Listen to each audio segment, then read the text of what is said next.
You're listening to Necropolis. This is a podcast brought to you by Jason from Goatcraft and Shelley from HateMeditations.com. And action. Oh shit, it didn't give me a countdown. Welcome to Necropolis. We're here on this beautiful Sunday, November the 3rd, 2024. The holidays are approaching. We just had the Halloween. Did you guys do anything fun for Halloween, Mr. Joseph, April, and Shelley? Nope. Nope, because we all suck. All right, so we're doing just a casual episode today, discussing some of the shit we've been listening to lately. Pardon my French, even though I believe all of our listeners are above the age of 40. Yeah, especially on the YouTube, all the boomers on there.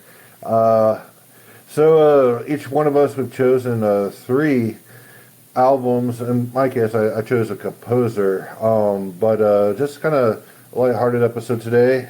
Nothing too crazy, nothing too crazy here. Just, casual chat to keep the Necropolis going.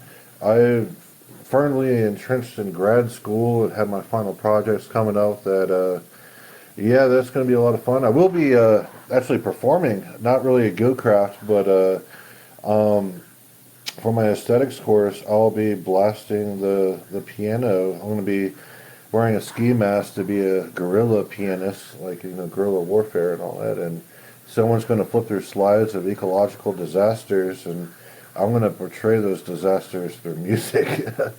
It should be a really traumatizing experience for my fellow grad students. I guess we'll just start off we'll start with mine. I chose 3. I chose the Sepultura, Beneath the Remains. I revisited that recently, and fucking hell.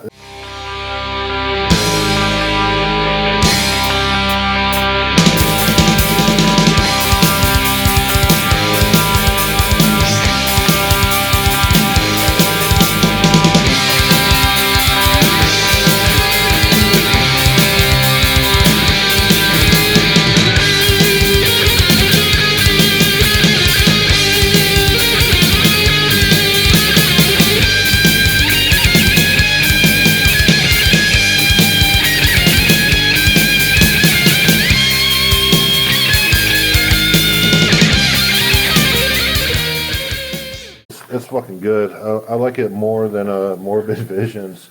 Unfortunately, Tyler can't be with us today. He does have the crud, the Wuhan crud, COVID-19. So we wish him, health and all that, and speedy recovery. So I know he would like to discuss the Sepultura, especially, in contrast to his favorite album, Morbid Visions. But I feel like I was chatting with the deathmetal.org anus guy, Brett Stevens Prozac, and he told me Morbid Visions is the poetry. That it's like the foundation, it's like the artistic expression, but this is, definitely Beneath the Remains is certainly the high peak for Sepultura. And I really think that if bands like Metallica and all, even though it is really influenced by, you can tell there's some Slayer and Metallica in there, and a little bit of proto-death metal.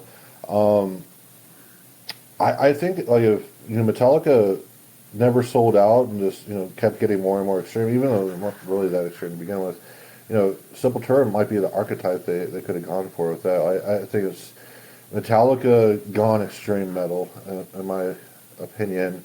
One really interesting thing about the riffs on Beneath the Remains is that number one, the song structures are completely fleshed out. There's a very narrative framework that they operate in, but when they reintroduce riffs, they change them. So it's not only do you say, okay, I've heard this. No, it's the riff has developed, has morphed into something new, and that type of songwriting really drives the music forward. Plus, it's unrelenting. This is, as fast as it comes in, it goes by. It's a fast, very fast album. Really great expression of extreme metal. One quibble may be that some of the riffs, they do come and go too quickly, and you're not really able to soak that much. But I think it's, in league with Deicide Legion in that aspect where, it's just like this blitz. It's, this sheer ferocity of blitzing death metal. I would also kind of like consider it still a bit in the proto death metal camp, but it's still very death metal and definitely influenced by Metallica. How about your guys' thoughts on Sepultura Beneath the Remains? I'll just jump in quickly. I think see, the Metallica comparisons are quite interesting because I know when they were composing it. So like Max Cavalera, he was like heavily influenced by James Hetfield and was very conscious of just using like the first four strings on the guitar as like a limitation technique to get him to write basically rhythm guitar essentially, and really focus on the rudiments of the riff. And I think it's an interesting way of approaching thrash and, as you say, like proto death metal at a time when, so this was the late 80s, so thrash was getting pretty technical by this point. And I really kind of admire that it's really stripped back in a way. It is kind of just, I think, yeah, comparing it to Legion is also apt. It's just like a blast of riffs that kind of come at you like a barrage in each track. And yeah, there are some really engaging leads and stuff, but it's all built on that rock solid foundation, basically the rhythm section, the Cavalera brothers, and well, actually the bassist, I can't remember his name now, but he didn't record on the album because he wasn't kind of good enough at the time, even though they kept him in the band because they were good friends. But yeah, it's all about the rhythm section and just keeping that as tight as hell, and just really focusing on that. And yeah, it's quite a sparse album by thrash standards of the late 80s, but every time I return to it, there is some new angle or some new corridor that I discover through it, which is just really it makes it really engaging. And it's probably definitely in my top 5 of like thrash albums in general.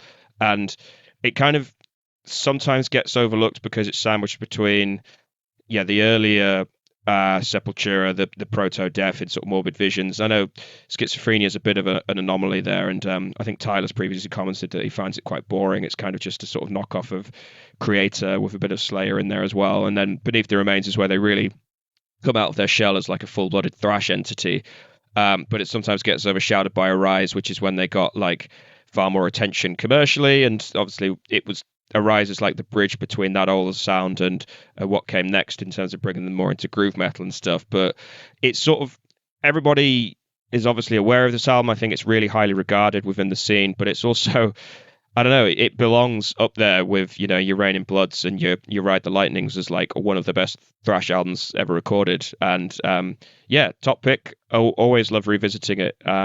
Yeah, Joseph, what are your thoughts? It's an interesting album for me. I love a lot of, I mean, interesting just meaning that I have multiple and various thoughts on it. It's one of the last of the classic era Sepultura or early Sepultura that I got into. The first album of theirs I remember buying, which was almost entirely because of seeing the album cover and being obsessed with it, and eventually deciding to buy it, was Arise.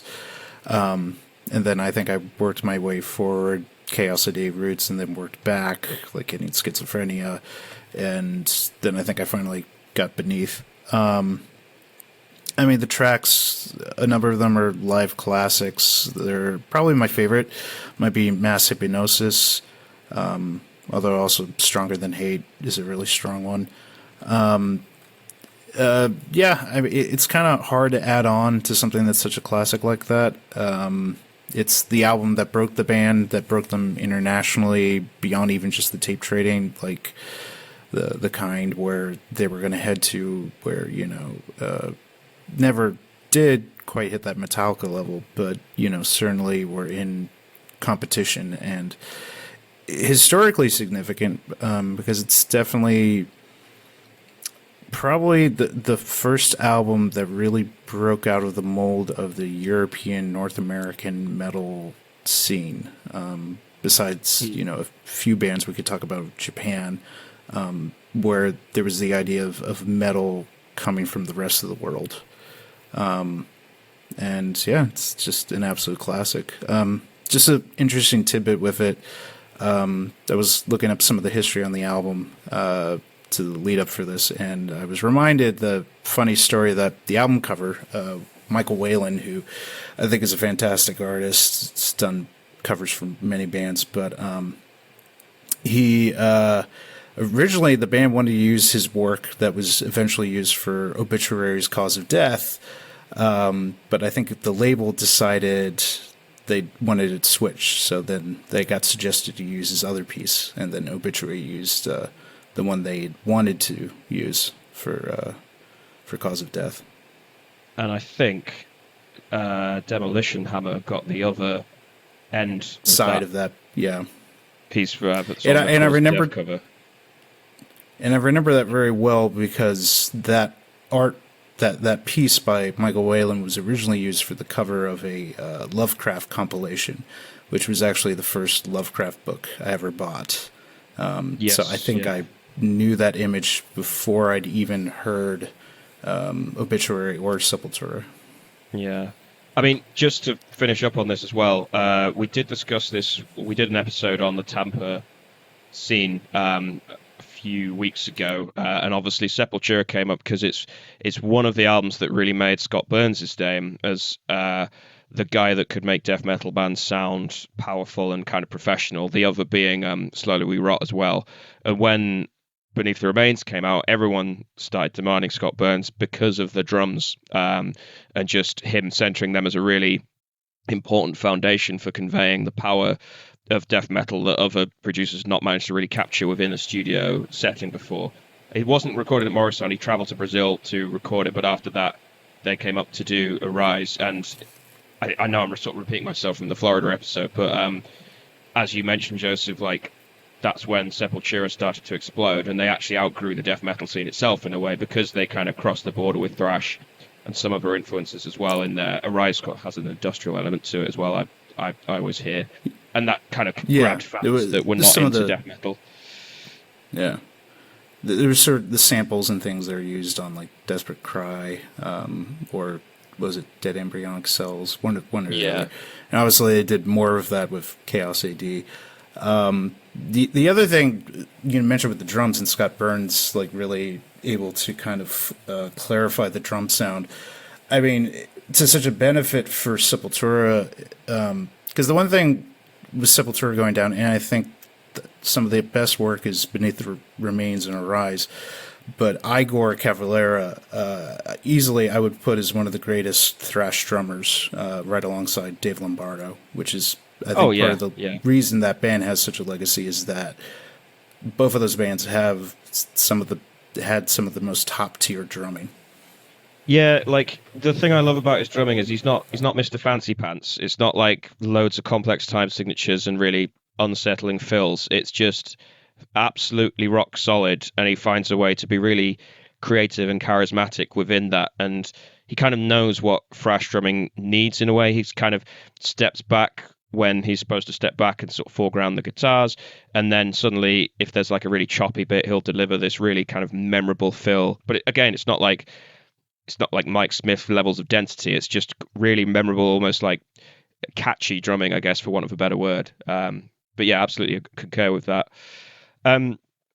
Jason, I know, sorry, you're stepping in as host, but we going to take it in turns with our picks? And if so, do you have anything else to add to Beneath the Remains, or should we move on? Well, Sepultura in general, I mean, I've listened to Morbid Visions lately because it's Tyler's baby. However, I remember back when I was 12, knowing Alan Moses. It was one of the albums that he had recommended. He wrote a 2-page list of albums for me to check out, and I never actually got this album. I couldn't find it in the record stores. And then I remember hearing it when I was a little bit older, like 18, around there. But I hadn't revisited Beneath the Remains since then. I know I listened to it. I remember I was in tech school and I was listening to Sepultura back then.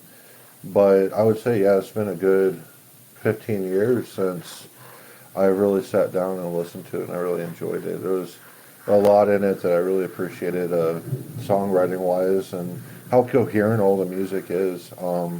it's definitely one of those albums that you put it on and it's like, okay, I mean, these guys know how to write songs. You can show it to, bands like Blood Incantation that, they operate in riff salad. It's like, no, this is how you're supposed to do it.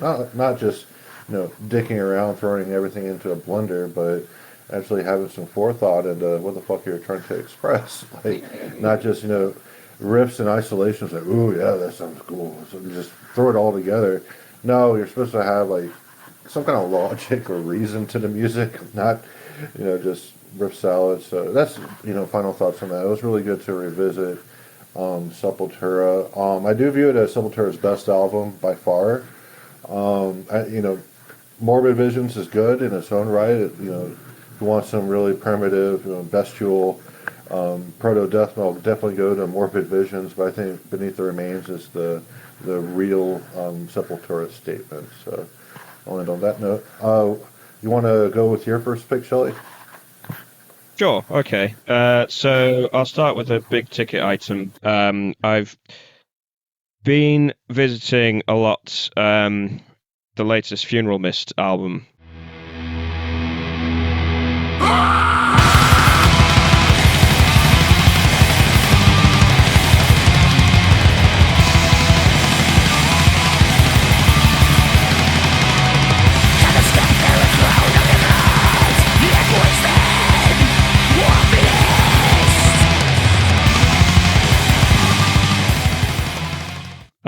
Deiform.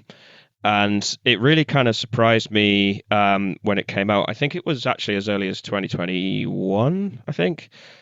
So it's actually a few years old now, but it's probably the most recent album we've got on our list here. And it really kind of came out of nowhere in that it's the solo project of the dude from Marduk, and I don't really rate Marduk that highly.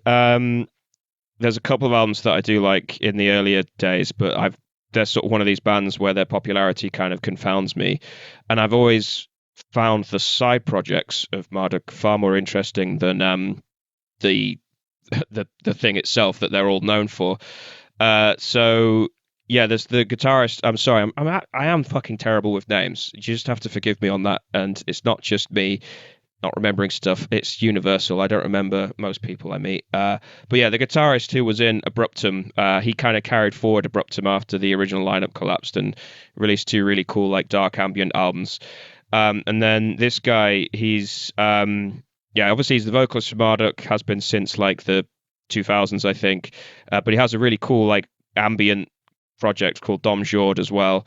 And Funeral Mist, they've been going for a very long time. They've kind of like a pillar of Swedish black metal, but one that I've never really rated that highly, just because it sort of falls into that pitfall that a lot of Swedish black metal does, where it's kind of all based around Mayhem circa 1994, and doesn't really carry that idea forward. So it's very focused on being kind of dark and extreme and intense, but it fails to do what the Finnish bands were doing, which is just becoming insanely quirky and almost avant-garde in how sort of melodramatic and almost comedic they were. But also it doesn't really introduce any interesting kind of melodic content or symphonic content, or sort of really bring anything to the table, as far as I'm concerned.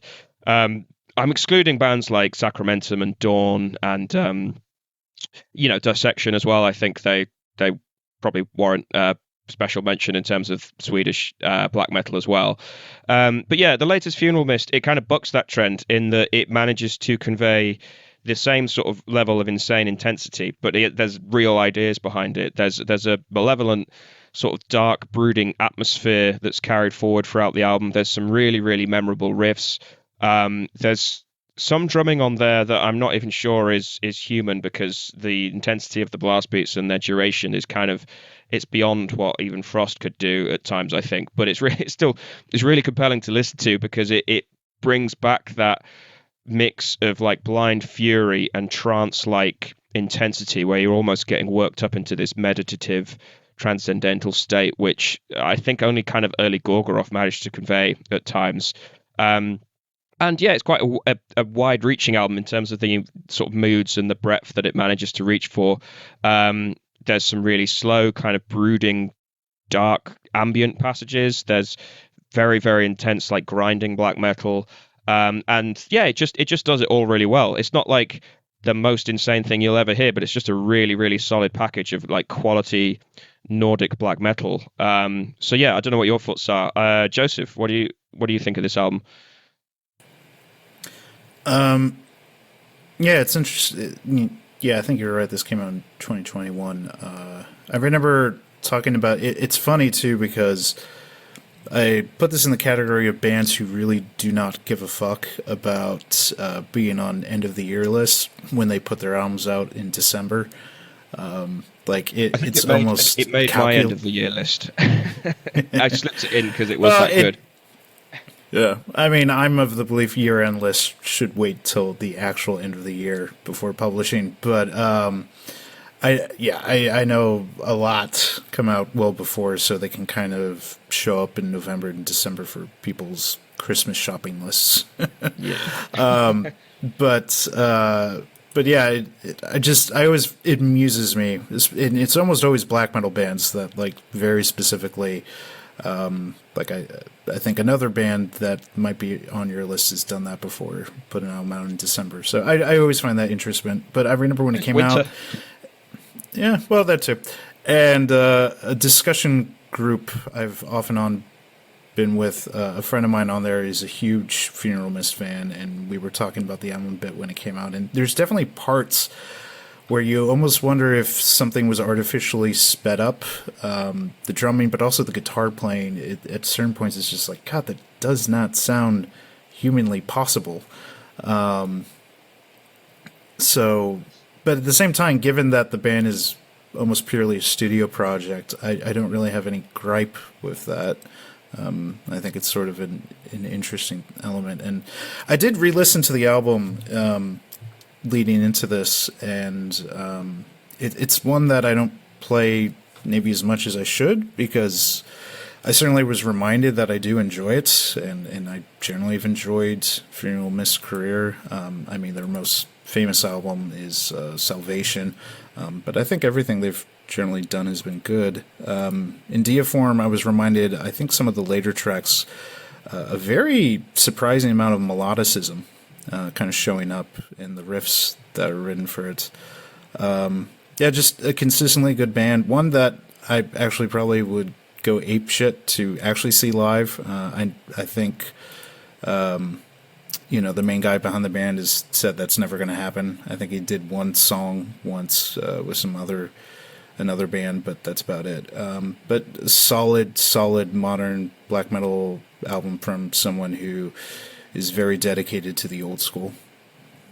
Yeah, I definitely agree with some of the bits. I mean, I know already you mentioned the drumming, but I think there's the opening riff to the second track where it's a really staccato riff where it just stops and starts, and it's too perfect. Where I think there is some trickery going on, but obviously everybody does that. But it's interesting when you contextualize it as no, it's a studio-based band, so as intense and energetic as the music is, you kind of almost have to view it more like a one-man ambient black metal band in a way, in that A, they're never going to play live, and B, a lot of the art comes from the studio itself. And obviously, yeah, there are really solid riffs on here. There is some really solid composition, but a good portion of the art comes from the recording process itself, and that's something that tends to favor like ambient black metal or the more ethereal kind of styles in that oeuvre. But yeah, it's interesting that it's plays out in this very, very energetic, high intensity form of black metal. Jason, what are your thoughts on it? Because I know you've been enjoying this album as well.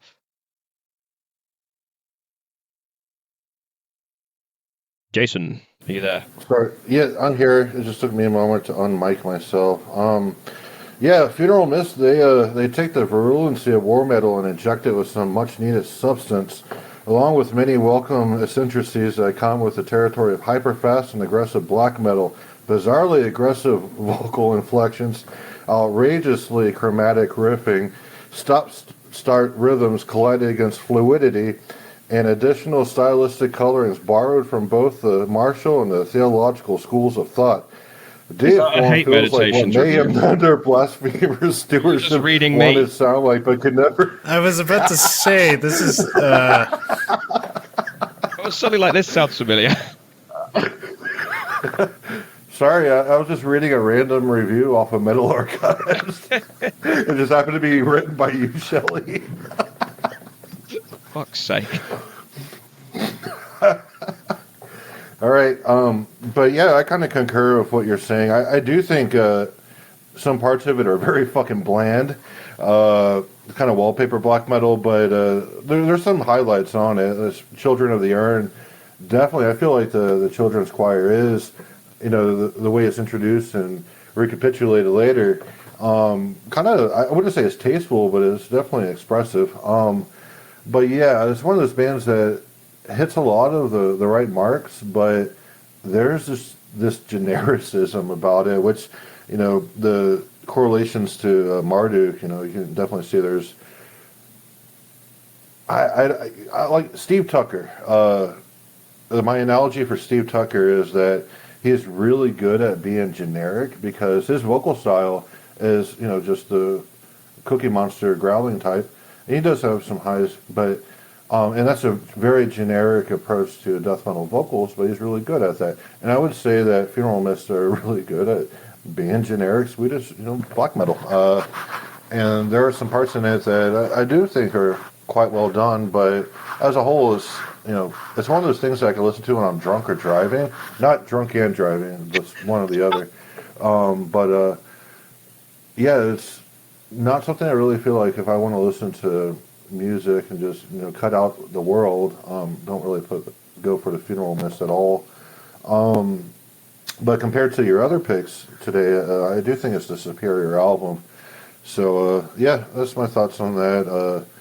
Interesting, little group of musicians involved and all that, and I do think they're better than most other generic bands. But yeah, there's a genericism throughout the entire oeuvre of Funeral Mist. I would say that's definitely true of earlier Funeral Mist, and I do enjoy elements of the previous albums, but I think this one kind of is a bit more eccentric, but I do kind of understand where you're coming from, especially in terms of like it's good sort of drinking black metal compared to some stuff. But I think some of my other picks have been a bit more good at being generic, but we'll get to that. Joseph, did you want to chime in? Well, I mean, I think we all know we have some noticeable differences in tastes. We all aren't going to agree on everything. Yeah, I couldn't listen to your choices today. I'm sorry. That'll I listened to at least 2 songs from each. Okay. It's funny you say that because I was going to call on you, Joseph, to introduce your first, which is by a band called Iron Maiden. I think they're from Australia.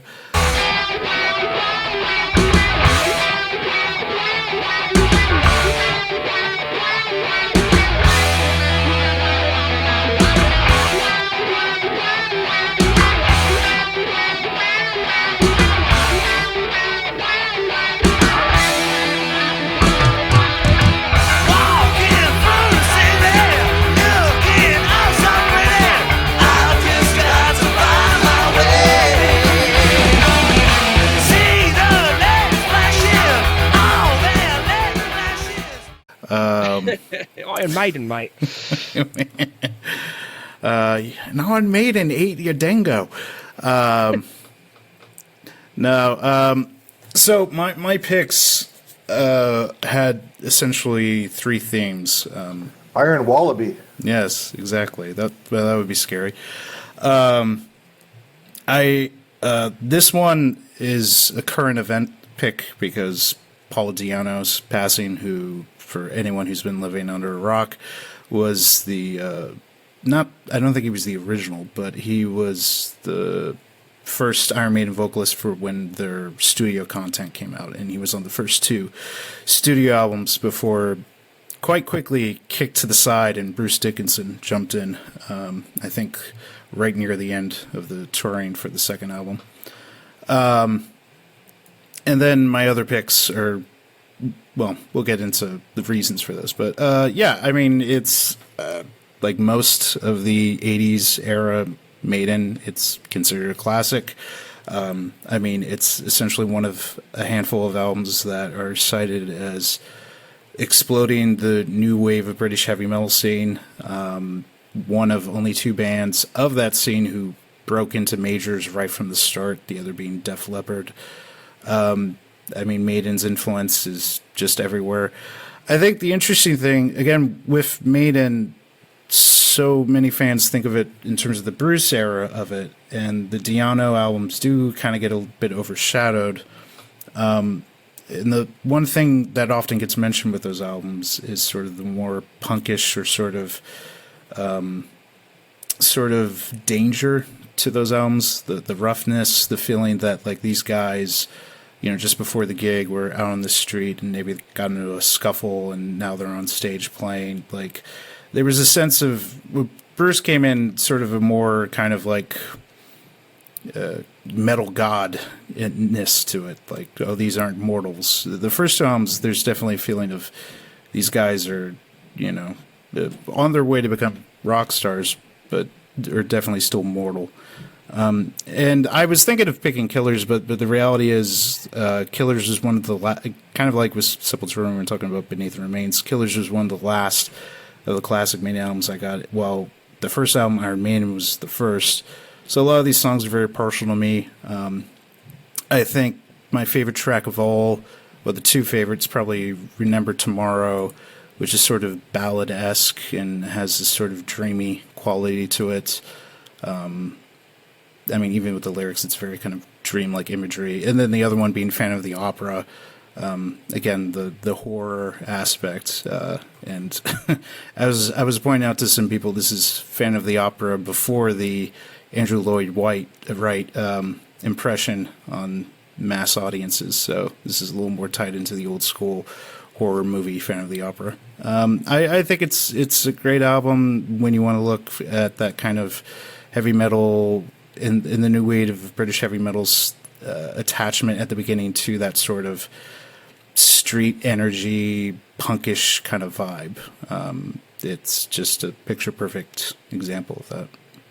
Yeah, I'll go first because I know Jason's gonna probably shit on it, but I definitely concur with it. You could you can kind of hear these guys coming out of the audience to play in a sort of back room of a pub somewhere where there's a gig venue or whatever. You could sort of see them supporting Motorhead or something at the time, whereas the Bruce Dickinson era was very much, we're putting on a show and this is going to be theatre, and that's kind of the direction that metal took by the mid 80s. This is the Iron Maiden. I mean, to be fair, like you look at the, you know, one of the Rainbow recording, and they still have like a guy show up on stage with a mask and everything and flashing lights in the crowd, but it was so much more amateurish that it felt like a bunch of kids doing this, not a professional theater troupe in support. Well, I was going to say as well, like listening back to this album again in prep for this episode, I was surprised at how there is that, as we sort of say, street level energy to it, but there is some really kind of it does reach. And you mentioned Phantom of the Opera. I think that's a sort of archetypical example of like where Iron Maiden, I mean, sometimes the kind of the popular view or the kind of common sense wisdom gets it wrong with who was the best example of XYZ. But I think in terms of the new album movement, Iron Maiden just was one of the best things to come out of that movement, and they're one of the biggest bands from that movement. And I think that's kind of one of those rare occasions where how popular a band is does chime with the actual quality. And yeah, I love Angel Witch, I love Satan, and yeah, obviously, like, you know, Judas Priest happening at around the same time, and I love, you know, bands like Raven and stuff. But you could just hear why Iron Maiden, even at this early stage in 1980, became the biggest band out of that scene, because even at this point they had some they kind of managed to encapsulate the compositional ambition with the catchiness, with the energy, with the sort of raw character and performances. And I think, you know, even to some extent, sort of, I'd prefer this album over Killers in a lot of ways, because it's quite raw, but it's quite far reaching. Like Remember Tomorrow, which is the second track, it's kind of like a ballad, and it's almost daring for them in a way to just cut the momentum out that early on in the album and just do what is a really melodic, like engaging ballad. But a lot of bands at the same time around that early era wouldn't have done that. They would have kept the energy up and maybe put some of the lengthier, more brooding songs towards the back end of the album. And yeah, Bruce Dickinson era Iron Maiden is almost like a different band to me in a way, because the band themselves were trying to match his sense of high theatre and kind of raise their narrative and melodic game in a lot of ways, whereas here it's kind of there's this equilibrium between the two. And yeah, it's rare to see a debut that's kind of so fully realized and full of character. So yeah, I really enjoyed returning to it. So yeah, Jason, do you like Iron Maiden? Yeah, not a big fan of that new wave of British heavy metal. Like my roots in extreme metal is, I went from Metallica and Slayer when I was 10 to death metal by the time I was 12, and during that 2 month or 2 year period where I could have been into new wave of British heavy metal, I just never got around to it. And I was listening to the first two songs, and Remember Tomorrow is when I had to remember to turn it off. There's a big, rock influence in there. I'm not a fan of rock music, as we've discussed before, and yeah, it's just really not, my forte at all. I can appreciate how influential Iron Maiden was to other bands that I do like, and I respect a lot of people who do like Iron Maiden. It's one of those bands that it's like, why don't I just put on something good, like that's more up my alley, like extreme metal. So yeah, not into the Maiden at all. I know it's blasphemy for a lot of people, and taste their own. I won't ever shy away from saying that there are some blind spots in my metal consumption, and Iron Maiden definitely falls in that. And it's just really not for me at all. Especially now that I'm older, and I do think time is short, and we should spend it with stuff that we appreciate. And yeah, so that's why I don't listen to Iron Maiden. Yeah. Well, that was a very diplomatic and eloquent counting for that, Jason. Thank you for that. You did get me thinking, like, there is a big gap between extreme metal and heavy metal. Like, I know that sounds really kind of obvious to say it, but given that they are ostensibly from roughly the same musical family tree, it's a wildly different experience taking in heavy metal than it is even extreme thrash, which thrash is kind of meant to be the missing link between the two. I mean, it is interesting because the real connection, extreme metal. I mean, where does it kind of begin?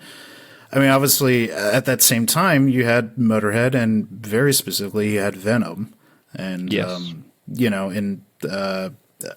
I know not everyone cares for it, but obviously the Sam Dunn documentaries, like there's a Fenriz interview where he says, the difference between metal and extreme metal is when it went from, I guess he's mimicking some sort of new wave of British heavy metal, and then going into Kronos, where it goes when the vocals went from ah to ah.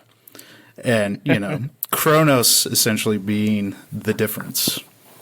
I mean... No, Shelley, I know you're a huge fan of Sam Dunn. So I understand why you're going to back up Joseph April here, where, I know you spent a lot of time of Sam Dunn's documentaries, and you spent a lot of time on it's Fenriz that Joseph was quoting, but I'm not a huge fan of him either. Banger TV. That guy, yeah. Yeah, that guy. Yeah, but the bit I was quoting was Fenriz. It was Fenriz interview, but I just to build on your point that you're paraphrasing from Fenriz, like today, like metal has a very broad family tree, and there's lots of different, elements to it at the moment. But just anecdotally, as someone that gets sent promos and reviews albums that I find engaging, or they have talking points. I try to review some neo-folk and ambient at times, that stuff that feels like within my wheelhouse in that regard. And with that comes changing my vocabulary compared to when I'm talking about a death metal album or whatever. In a similar way, if I present with a heavy metal album, it is almost like I have to completely rewire that part of my brain, because it's not just, oh, this fits into my remit because it's a metal album and I review metal albums. It's almost like I'm reviewing a completely different, like entirely different cultural artifact to if I was reviewing a black metal album. I know to some extent it genuinely is, because heavy metal is very, very different, both in technique and kind of outcome, to black metal. But it's just, it sometimes baffles me how far the two apart are, not just sort of in terms of what they actually are, but in terms of the vibe one gets from them and the language one has to use to describe them. I don't know where I'm going with this, but I just find it interesting in terms of Jason's, very well articulated dislike of Iron Maiden, which is totally understandable given his kind of his taste and background. But Right. It's essentially like, why don't you like groove metal like Pantera? It's like I view, it's the degree of separation is as big, with groove metal and death metal and black metal than as heavy metal is. So yeah, it's a good point for you to bring. However, like I can listen to some Black Sabbath here and there, and enjoy it immensely, but the Maiden never caught on with me for some reason. So I mean, yeah, I'll just say this before we move on to your next pick, Jason. But my wife, who is total civilian, not into metal at all, just listens to most of it via osmosis through what I'm playing in the background. But she is a huge fan of Ghost, and she keeps sort of trolling me with goading me into saying this sounds like Ghost or that sounds like Ghost or whatever. And I say, well, it's because Ghost just sound like every metal band at different times. Like they just pull on all of these different like characteristics of metal and sort of chuck it in this blender.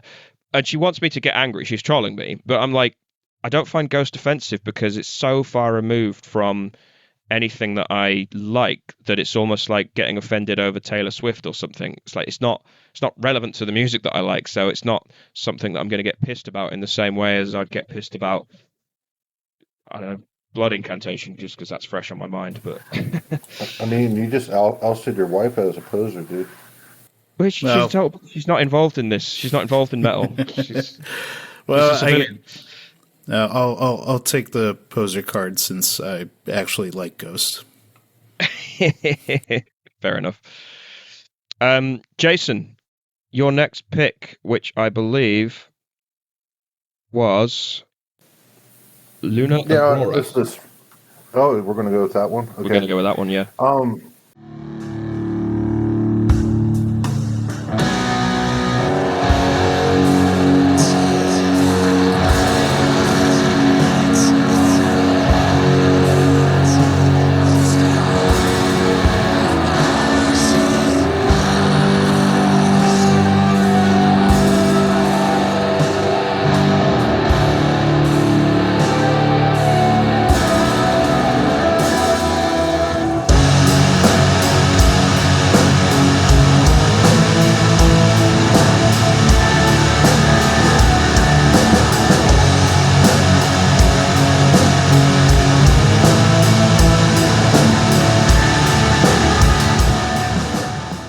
So I know this guy is no longer allowed on our podcast, but I was discussing this album with him, and he actually wrote on deathmetal.org about it after we discussed it. But Which is yeah, strange because this album was released like 2012. The one you Well, wanted yeah, to it's because I told him, it's like, hey, I've been listening to it. Because it came up on fucking Spotify. I'm like, what the fuck is this shit? And it really stood out compared to the random shit that Spotify feeds me. And so, yeah, I took a deep dive into this album specifically. I really have not listened to any other album by Lunar Aurora, so I have no idea about their trajectory as a band and all that. But let me just read this short little sadistic metal review that he wrote, and we can kind of take that as a starting point for our discussion on this band. So what Brett Stevens wrote is, depressive suicide black metal sped up to mid-pace with emo-style resolutions to its chord progressions. This stuff is as normy as the gospel-inspired happy power metal that the sweaty Reddit upstairs cuckboys like, and even more has nothing artistically to say. Songs use intros that are distinctive to step into what is essentially the same song loop, fighting a battle between the same compatible intervals, like pacifism disguised as black metal. So, I disagree. So I disagree with one point of that where you're not going to edit this out, Shelley, are you? He's not coming on the podcast. I just read something he wrote. I'll Are you edit out there? what you just said, but no, you can keep the quote and you can keep the discussion. It's fine. You're disagreeing with him, All so it's right. fine. Okay. So I disagree that it's depressive suicidal black metal sped up. I looked at how long this band has existed since like 1994 or some shit. And I do have a joke, but now's not a good time to drop it. But so what really piqued my interest with this specific band when it came up on Spotify was this atmospheric black metal. But there were some kind of riffs that seemed a little bit more interesting than normal that you would get from atmospheric black metal, which inherently is a very sentimental type of expression, which I view sentimentalism in extreme metal as being very on-metal. Like, it's a very on-metal characteristic to have a lot of sentimentalism. It doesn't go for any universals. It puts us into the subjectivity of mood, feelings, and vibes. And I think that's, definitely something very antithesis to the metal spirit, the true, extreme metal spirit at least. But the way that this band kind of formed, like the atmosphere, like you can tell that this band loves Hooters as much as I do, with all the owl hoots and all that throughout the album. And there's an owl on the cover. It's like, bros, I love fucking Hooters too, and really appreciate that. I've actually been to the original Hooters in Clearwater. Oh, this I'm is a joke, sure. isn't it? Sorry. Ha ha ha. Yeah, as, Hooters as in owls. Yeah, whatever. I think that was on Dumb and Dumber, but Joseph could correct me if I'm wrong on that one because I know he's up to date with all the movies. But so I disagree that it's depressive suicidal black metal sped up because number one, this band predates all that zest or wankery and all that, where it's just so fucking just vibing to being vibed to wanting to kill yourself. It's so much overwrought vibing. And I did listen to this album a few times. I do think the first track and the last tracks are the best. Like, it's kind of booking in that regard, kind of like the Hour to Centaur by Hate Forest. There's a lot of fucking shittiness in this album where it's just texture for the sake of texture. And after my third listen of this album, I realized that it's not even an extreme metal album at all. It's an EDM album. Like, the character of this album with how the vast majority of the songs are, you get an intro that's really overwrought and very long, and then it goes into the actual riffs. It stops and it's back into just like the atmospheric, textures, and then it's back playing the same exact fucking riffs that came before. So, in a lot of EDM, electronic dance music, they'll have that where that goes through the actual quote unquote music, and then stops, and then it just loops it back into it. Henson, a lot of funk does that. I think Goa does it too, but the better acts like Juno Reactor, they stray away from that and actually have songs that go somewhere and develop, whereas it's just a complete loopy nature. But the first track, it does have that loopy nature a little bit, but I do feel like the riffs in that first track are actually quite good. But the last track doesn't have that loopiness at all. However, it starts off a really sentimental riff, and it's just like, oh my god, it's like, give me some fucking penicillin. But at the end of that fucking song, there's an actual interesting development where it just has like this guitar chug. It's like dun dun dun dun dun dun, and they're actually to weave that into something really interesting. So, as it is, like, I'd probably give it a D if we were to rank it, but it just really stood out, made me really like think about what atmosphere actually is in extreme metal, and when the focus is on the atmosphere itself, it really diverges from metal. But yeah, that's my kind of take on that. Shelley, what do you think? Yeah, so I am obviously I've heard of this artist. They're a big deal, and I've always sort of been liminally aware of them. And I think I might have listened to a couple of their albums before. This was their last album, and I gave it a good few listens prior to this. And I kind of concur. There's kind of two albums going on. There's one that's a really interesting, quirky, atmospheric black metal album, and there's one that's more like a post metal album. And I think that's where the sentimentalism comes in that you're referring to there, where it is sort of very obvious cadences, very cathartic chord sequences that aim at sort of a sense of euphoria and so on. And that kind of obviously that's not my jam, but it was a huge deal at the time, mid 2000s, early 2010s when this came out. But you're right to point out that they do predate that in a lot of ways. They formed in the mid 90s.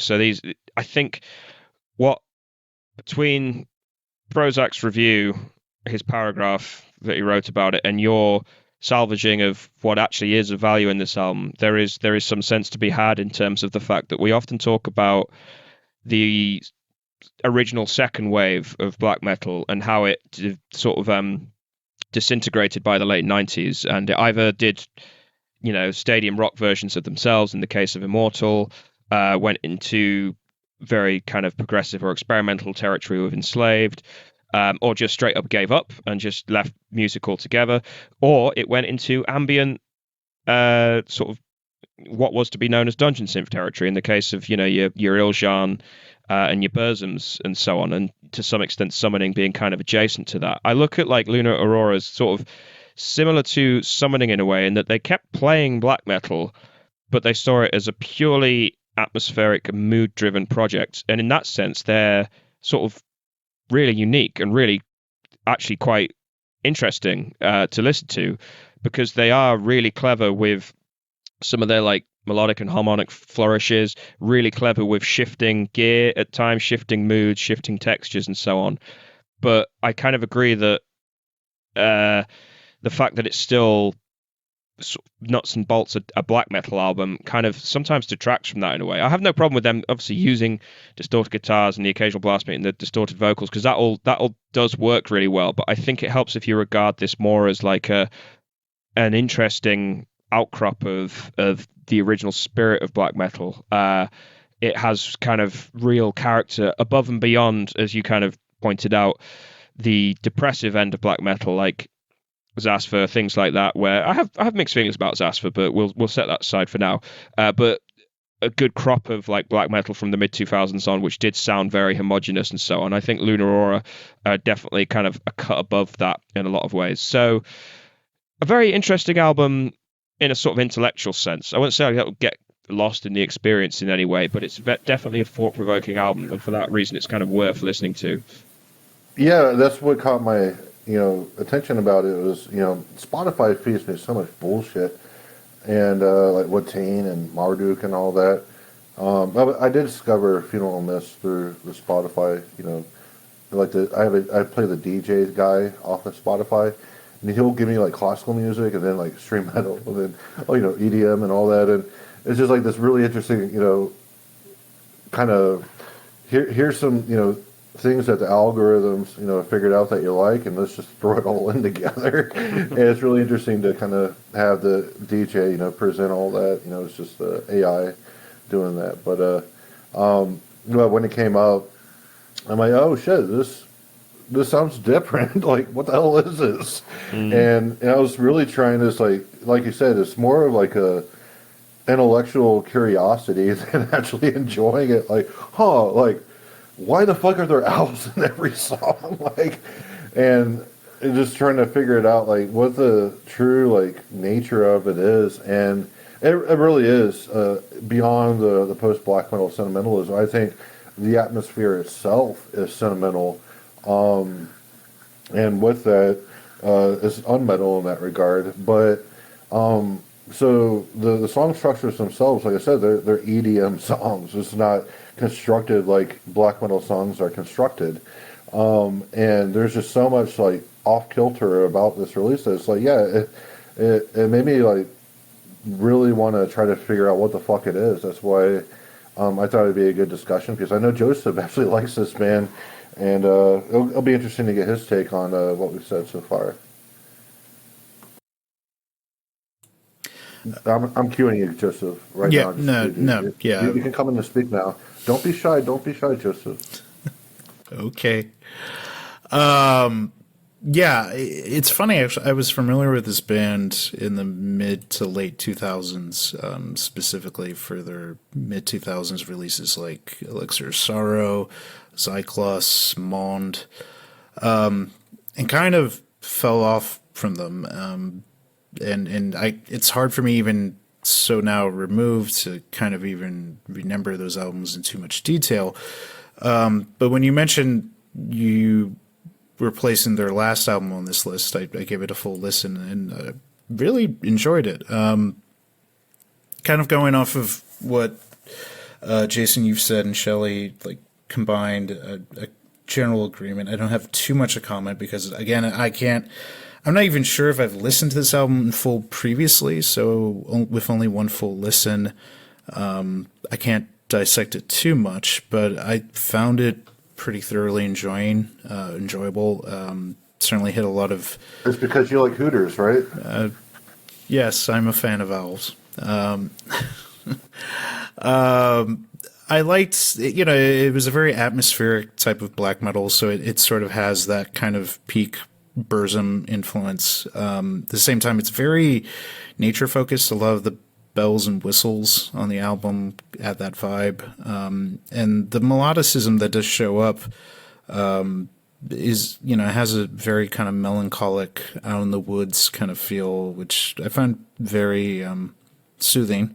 It's one of those albums I'd put on sort of soothing black metal. I enjoyed it. It kind of reminded me that I should check out that band more in general, which I'll hopefully do.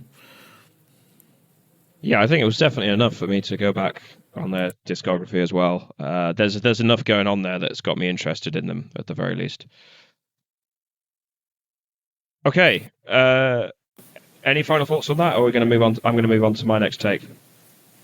Yeah, we can move on from the Hooters. I know. Okay. My next take is Take, or Taka.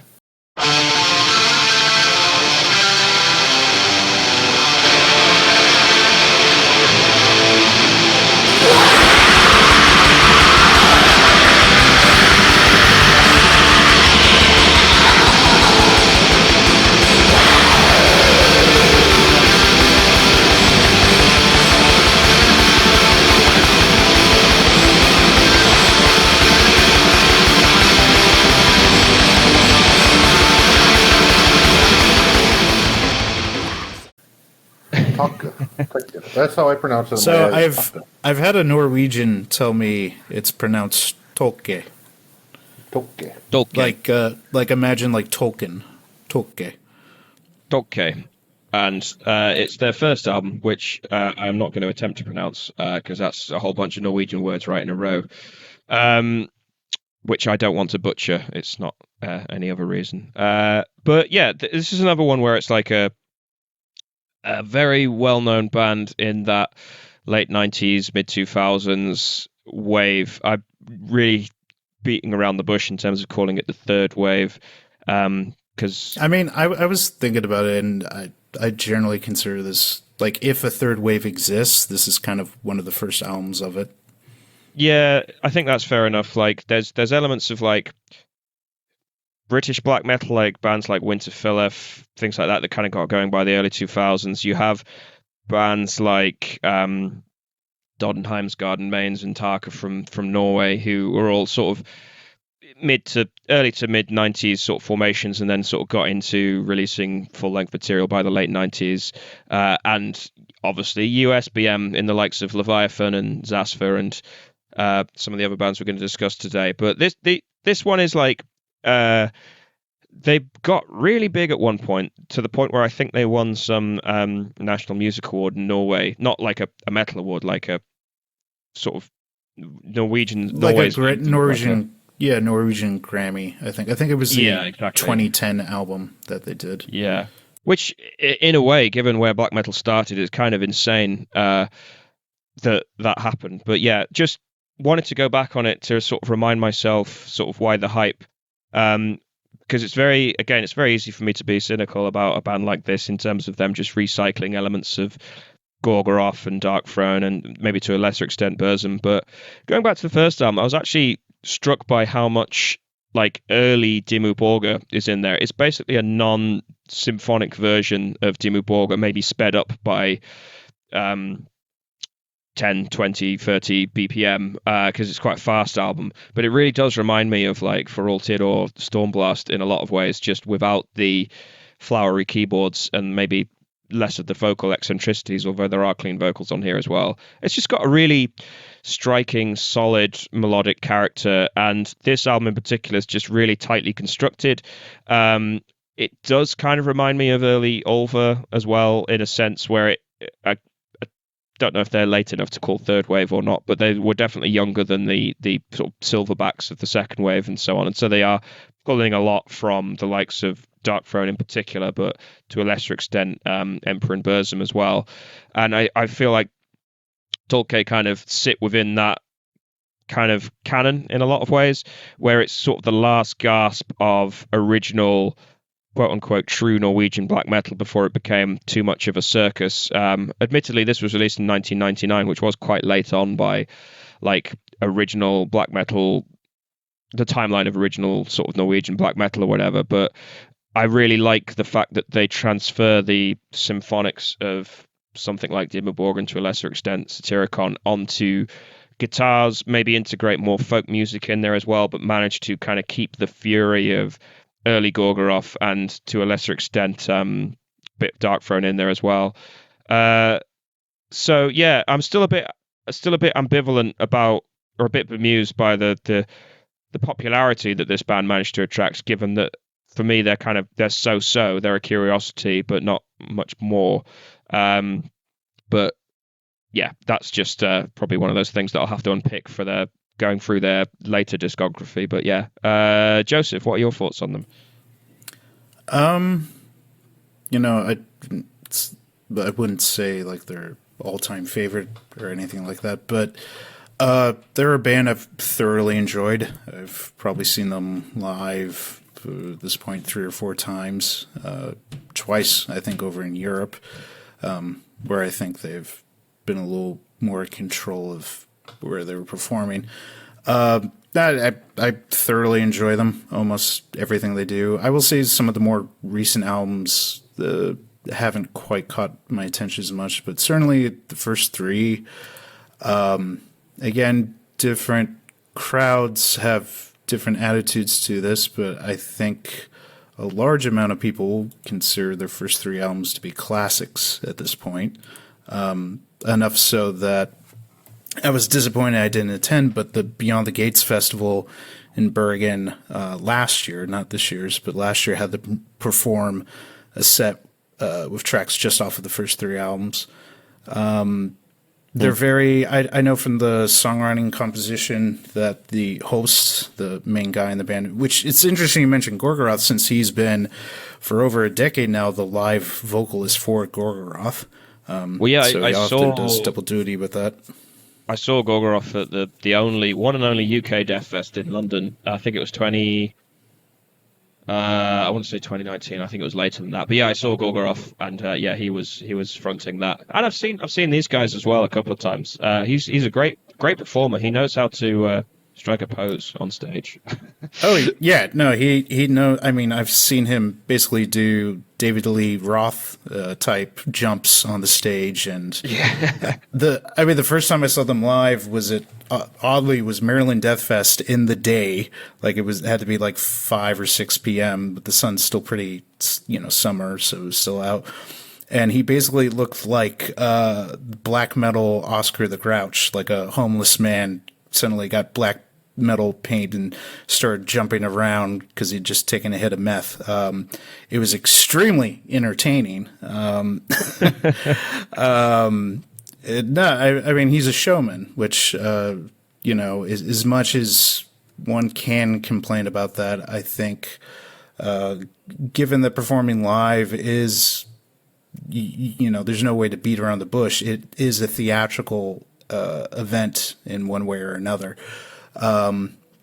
And he does it amazingly well. And with that album, though, that first album, and carrying through, I think, with the first 3 or so, there's a lot of, I think, folk music that kind of gets translated into black metal that gets used, which is why I often do think of it in relation to the early Ulver albums. In a weird way, by 99, Ulver had pretty well made it clear they were moving into trying to be Coil, the British electronic experimental band, and leaving metal behind for the most part. And it's sort of like Toke kind of picking up that mantle. And I definitely hear early, like the first 2 albums of Satyricon a bit in it. And I know Holst has a close relationship with the Dark Throne guys, so I think that's always been a key influence. But Dimmu Borgir is interesting because I guess I could similar see that.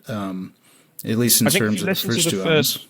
The first 2 Dimmu albums in particular is what I'm thinking. If you transpose a lot of the keyboard lines on there and just to guitar and speed them up a bit. Yeah, I can see that. Definitely.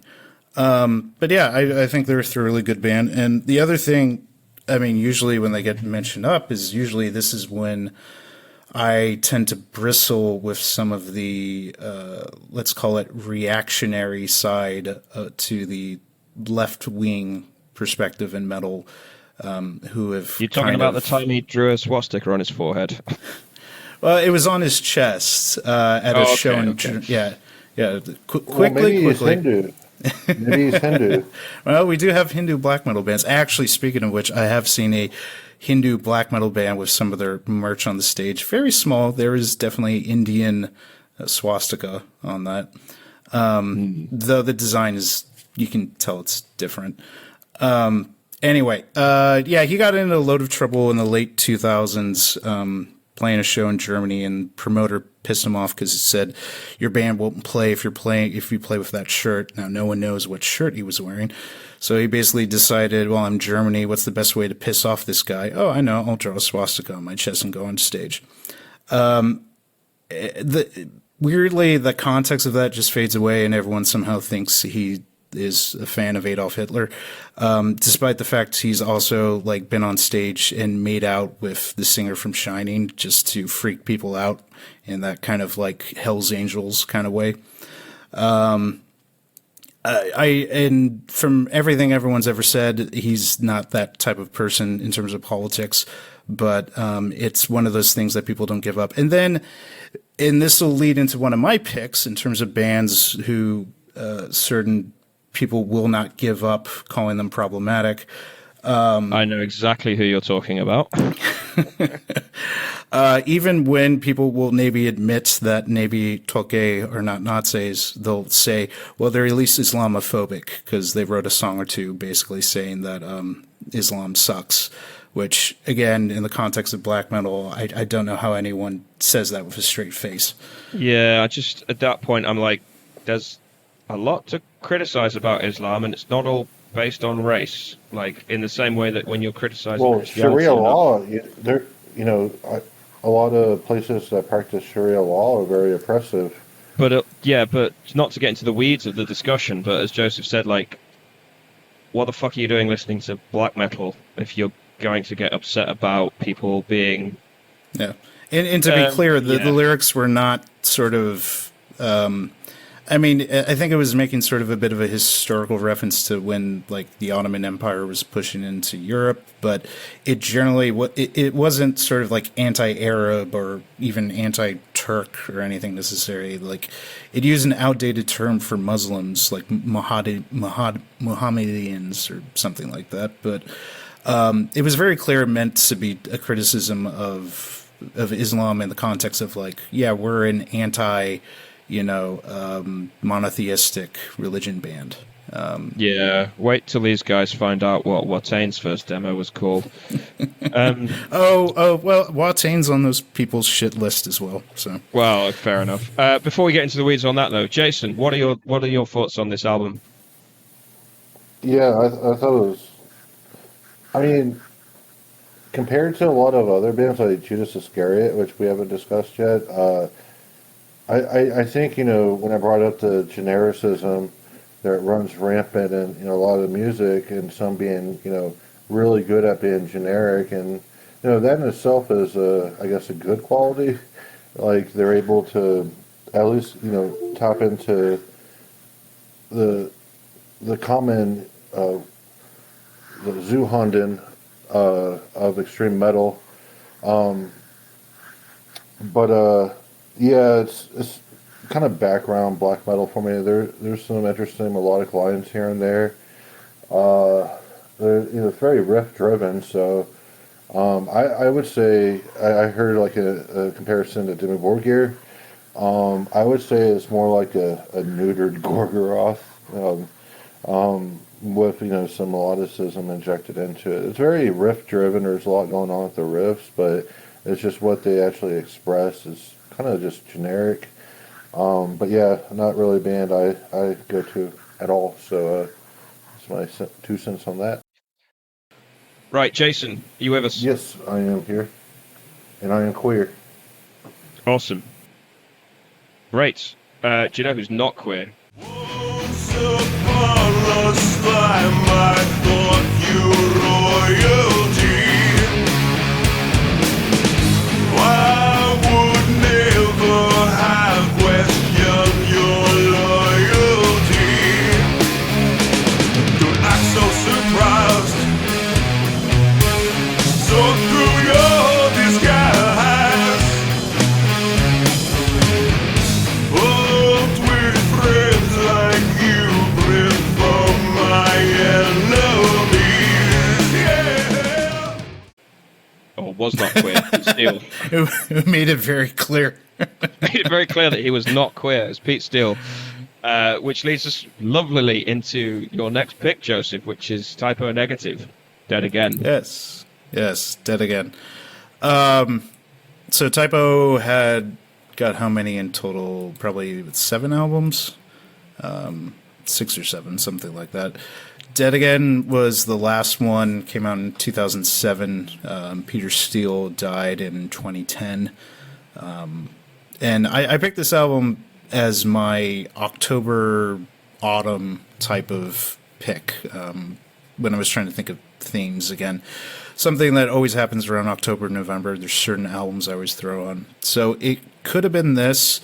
And honestly, this isn't necessarily my favorite Typo Negative album. It was just one I was playing a lot this year, out of the usual rotation of listening to most of their albums around this time. And I'll get into that, but it easily could have been as well a Cradle of Filth album, a Misfits album, a Samhain album, but I decided to go with Typo. This album it's the last album, so it's interesting in that way. It's a little different than previous albums in that, Shelley, off camera, we were talking about this, that Typo is also kind of famous for doing covers of rock songs, as well as Black Sabbath. But on this album, I actually don't think they did that. But besides that, I think it's also noted around this time, Peter Steele, who was the famous frontman with the deep baritone voice, also playing bass, who was also generally taller than just about anyone else they played with. He, I think, had rediscovered his religious side in either Catholicism or Eastern Orthodox and was beginning to sort of practice it again, although I don't think that changed the way he talked, spoke, or behaved necessarily. Maybe just made him drink more, which may have led to the early end, as it were. In general, I mean, if you don't know Typo Negative, they're sort of an interesting and unique band in terms of their mix. Most people think of them as a goth metal band, but all the guys in that band came from the hardcore punk scene. Peter, in particular, coming from band Carnivore, which was sort of a mishmash of New York hardcore with stuff like Venom. I don't think that often gets mentioned enough with Carnivore, but there's a very clear Venom influence. At the same time, even then, they had some kind of off-kilter influences that showed up, like they did a Jimi Hendrix cover back in the Carnivore days. But basically, Carnivore collapsed. Typo Negative kind of came in from the ashes of that. Added keyboards with Josh Silver, which kind of helped with the gothic vibe. But even the early albums, they barely got any attention. Pete mostly, those albums are most famous for Pete's very extreme and aggressive lyrics. But then it moved in with Bloody Kisses to the more gothic sound. And then that eventually leading all the way to Dead Again. Has an interesting vibe. The cover is a photo of Rasputin, and the text font is all like fake Cyrillic, so there's a bit of a Russian theme. The album also opens with a pretty quick track, Dead Again, and even Tripping a Blind Man is a bit more upbeat than you usually expect. I'm very particular because when I was discovering Typo Negative, this was the most contemporary album, so I have a very nostalgic attachment to it. I think the A side of the album is definitely the stronger one. The tracks I mentioned, along with Prophet of Doom, I think were really good, stand out. Halloween in Heaven, in particular, I think is a bit of a fan favorite, partially because it's a pretty upbeat track, especially for them. But at the same time, it's also a tribute to Dimebag Darrell, who had passed away in 2004. So that was after the previous album. And they had been, I think one of Typo's biggest breakouts was when Pantera brought them out on tour. So those guys always had a very close relationship with the guys in Pantera. Before I wrap up, just for anyone who, again, is not well-versed in Typo Negative, it's hard to pigeonhole them into anything in particular because you've got such a wide variety of influences, and you can feel it in the music. The two influences the band always cited were the Beatles and Black Sabbath, so often a very pop sensibility, but then applied to a much more dark and gloom and doom kind of approach. At the same time, you have the hardcore influence, you have other metal influences, but also rock stuff. Pete notoriously said Flock of Seagulls was one of his favorite bands, but Typo instead was Flock of Assholes. And I think that's the other thing, compared to a lot of stereotypical gothic metal. Typo Negative were through and through blue-collar guys living in New York. Like, Pete worked for the sanitation department as a garbage man, literally, until the band broke big. And I think he always felt like if things ever got too bad, he would just go straight back to that and be fine with it. They had a very New York street, especially like New York hardcore guy kind of attitude. These were not frilly guys dressed up in lace. These were guys who would beat the fucking shit out of you if you crossed them the wrong way. Yeah. I definitely concur with that, in that made them different to the majority of goth, but also their use of humor. Yes. Which, yeah, that's a major thing I didn't really kind of touch on, is that, yeah, I mean, sardonic, unbelievably sardonic, gallows sense of humor. I mean, Pete, God, for like probably 3 album cycles, basically joked about his own death, and then, finally happened. They did do a fake out at one point where they sort of falsely announced his death. But it's sort of in keeping with, I don't know, a turn in the 90s towards very ironic, detached, sarcastic humor. I sort of liken a band like Typo Negative in keeping with bands like, I don't know, Primus or whatever, who are equally kind of quirky and weird and using, I don't know, a mixture of sort of Beavis and Butthead humor with really quite heady music at times. And Typo Negative kind of bridged that with the very metallic influence. You mentioned obviously Black Sabbath being a huge influence, but also just this drab doom metal. Like, there are comparisons to be made with the likes of My Dying Bride and, yeah, goth rock, and obviously the psychedelia of the 60s and stuff. Sorry. Well, and their influence was definitely pronounced. Like I know there's interviews with, I think Greg from Paradise Lost talking with Pete and very glowingly talking about how Paradise Lost were influenced by Typo Negative. It's sort of Typo Negative is sort of the band that never wanted to be an influence on a whole genre, but just turned out to be. Yeah, it's one of these weird ones where you can hear their influence everywhere, and Paradise Lost is a really good example, but partly because of Pete's vocals, partly because there is this real concoction of different elements that you expanded on quite eloquently, but no band sounds like Typo Negative. There's no other band that I can... There is one band actually called Piston who are from the same scene, and I believe the guitarist from Typo Negative produced their single album called Piston, PIST.on, for anyone that wants to Google them. But other than that, there are very few bands that sound like Typo Negative. There are bands that sound like elements of Typo Negative for sure, and plenty of vocalists that have tried to sort of imitate him, but not in the same way as a lot of more obviously kind of metal bands. But to sort of hone in on Dead Again, we were discussing again off camera, as you said, Joseph, that Dead Again is probably my least favorite Typo album, but I absolutely love Typo, so don't get me wrong, I do still have a lot of time for this album, but I was trying to sort of pinpoint the reasons, and I think one of them is it's the most sort of generically rock sounding album, in that they dispensed with... I'm not a music tech guy, I'm not a sort of can't speak in music theory either, but they dispensed with that unique guitar tone that they had on all of their earlier albums and went for a much more straight ahead, fat bass heavy kind of heavy rock guitar tone. I believe the drums prior to this, I think they were done sort of... Yeah, no, I was going to mention that all the drumming on the previous albums was programmed. This was the first time that it was a live record. So that does kind of add sort of a live rock band kind of element, that it was live drums actually recorded for this album. Yeah, and the other element is, you mentioned sort of the covers. Every single album prior to this had covers, and whilst I'm not particularly fussed about the covers, I could kind of take them or leave them.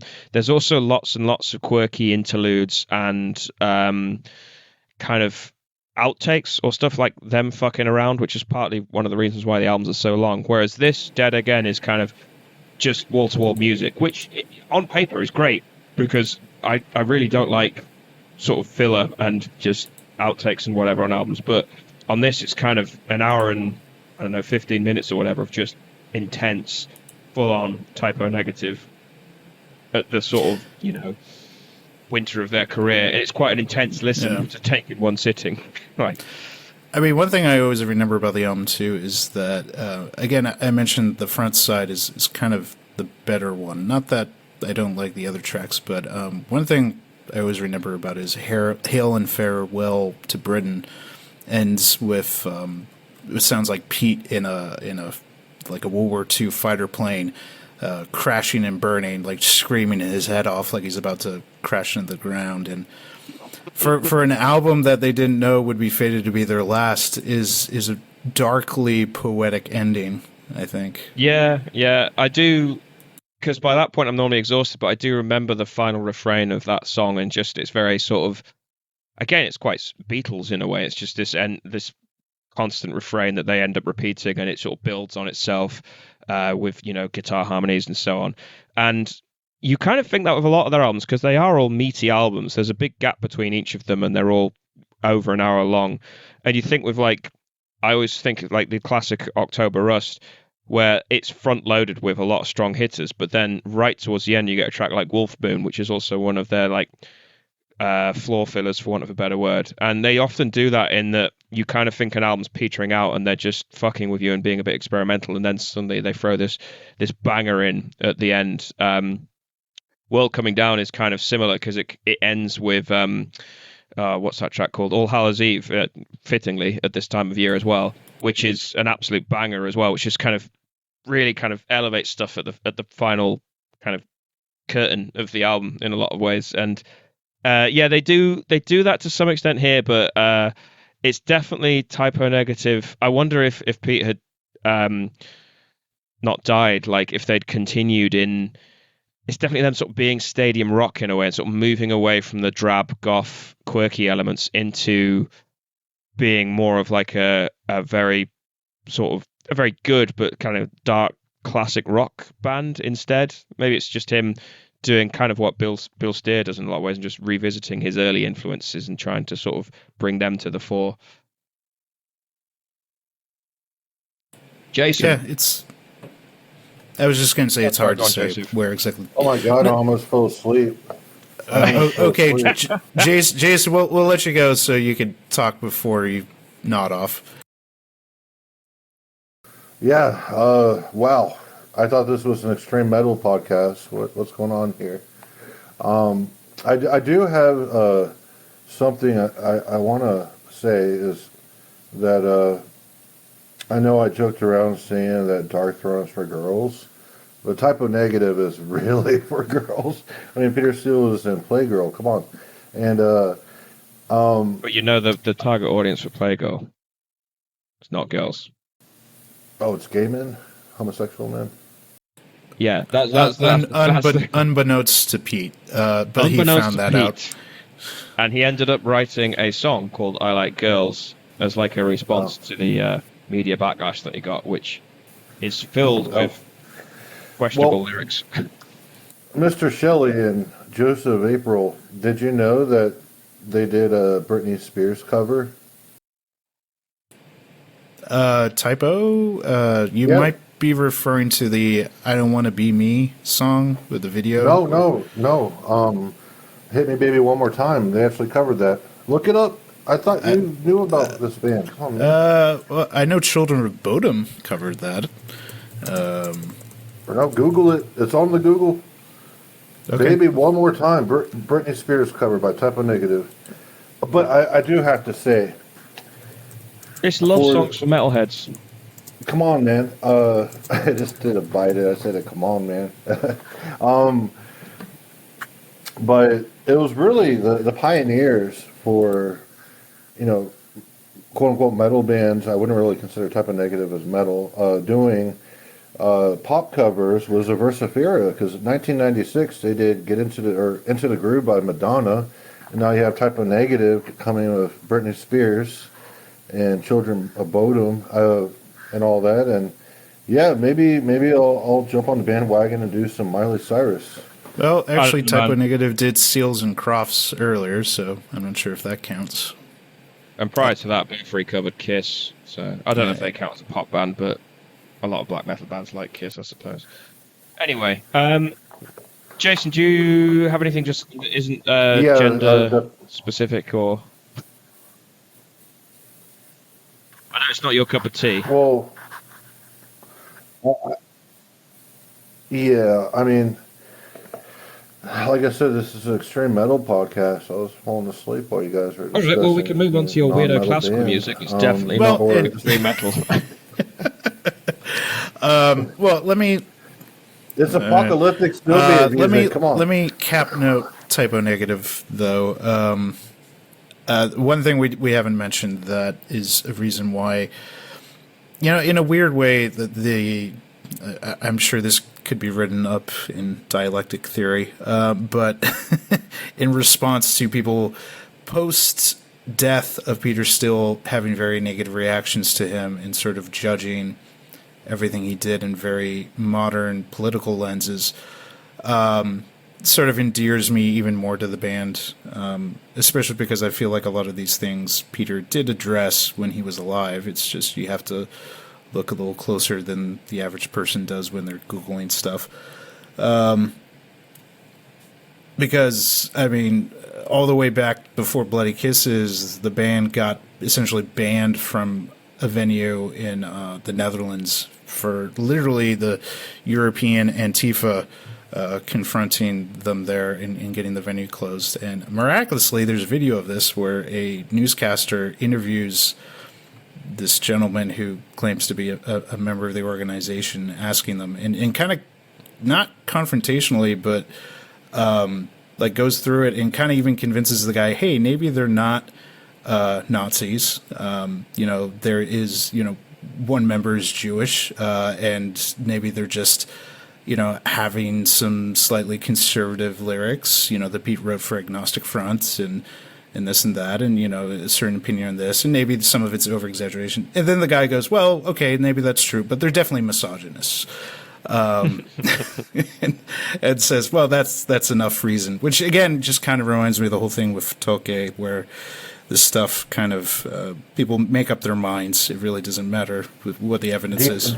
Well, when you brought up Tolkien about the swastika, I recently took a Indian logic course, conference thinking. Do you know what the etymology of that is? Like ostika.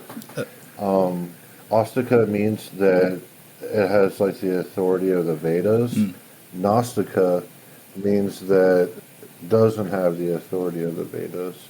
So there's some etymology. It's actually interesting. So, just one final thought on that.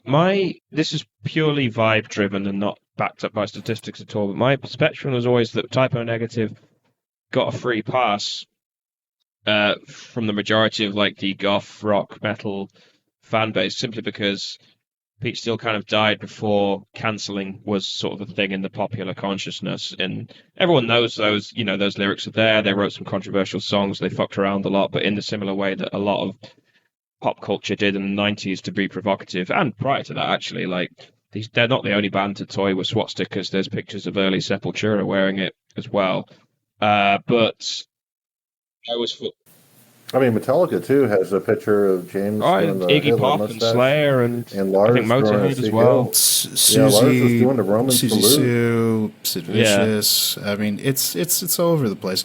Yeah. I mean, the Typo one. I mean, the one that kind of really infuriated me was I forget the name of it, but there's a very prominent Greek, like anti-fascist black metal band, and I think on Twitter that guy called.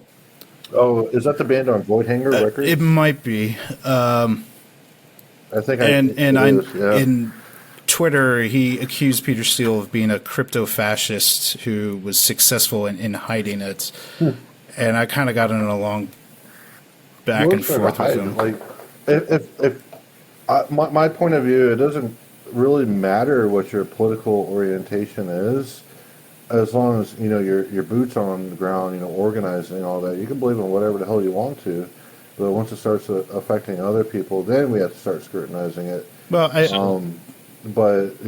mean, my point is just that to Shelley's point, again, in the realm of people who actually touch grass, Typo Negative generally doesn't get targeted like this, but I've definitely noticed, since a lot of shifting the last few years online, that there have people online who have gone after Typo Negative, and I think it's just the most ridiculous, stupid shit ever. Well, yeah, he wasn't organizing anything political. Like he had no boots on the ground. No, I mean most of it was just same thing about Rob Duncan. Fucking around, because that was kind of the zeitgeist at the time, and like. Yeah. A lot of people, they flirted.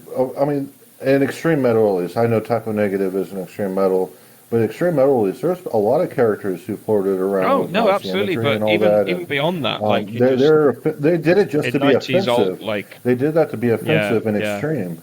Like a lot of those people, they don't even know what National Socialism is. They don't know, that. Giovanni Gentili was influenced by Marx. Jason, what's your next pick before you shit horseshoe theory all over my face? Is it a communist composer? Yes, I do have some communist apocalyptic music here. Sviridov.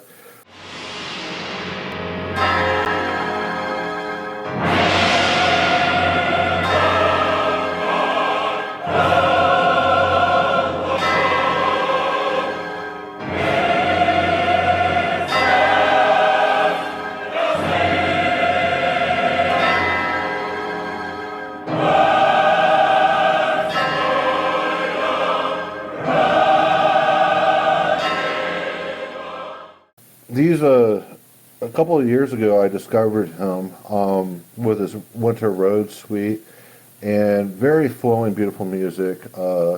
For some reason, and it's probably because he was, a prominent Soviet composer, and very much like a lot of his music is in vein with, or in league with, a lot of the Soviet sentiments and all that. It's probably why he never broke into the West, because he flat out, he wasn't like Shostakovich, where Shostakovich was kind of straddling both sides. No, this guy was full in on communism and revolution and all that, and he.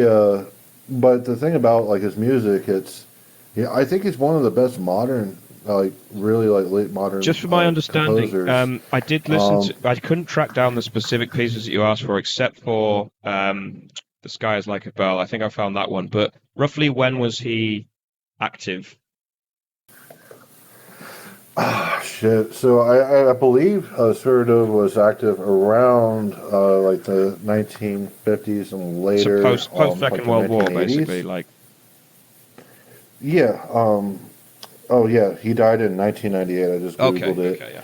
Um, I'm trying to place him next to kinda like- Shostakovich because, yeah, which yeah, he was later than Shostakovich.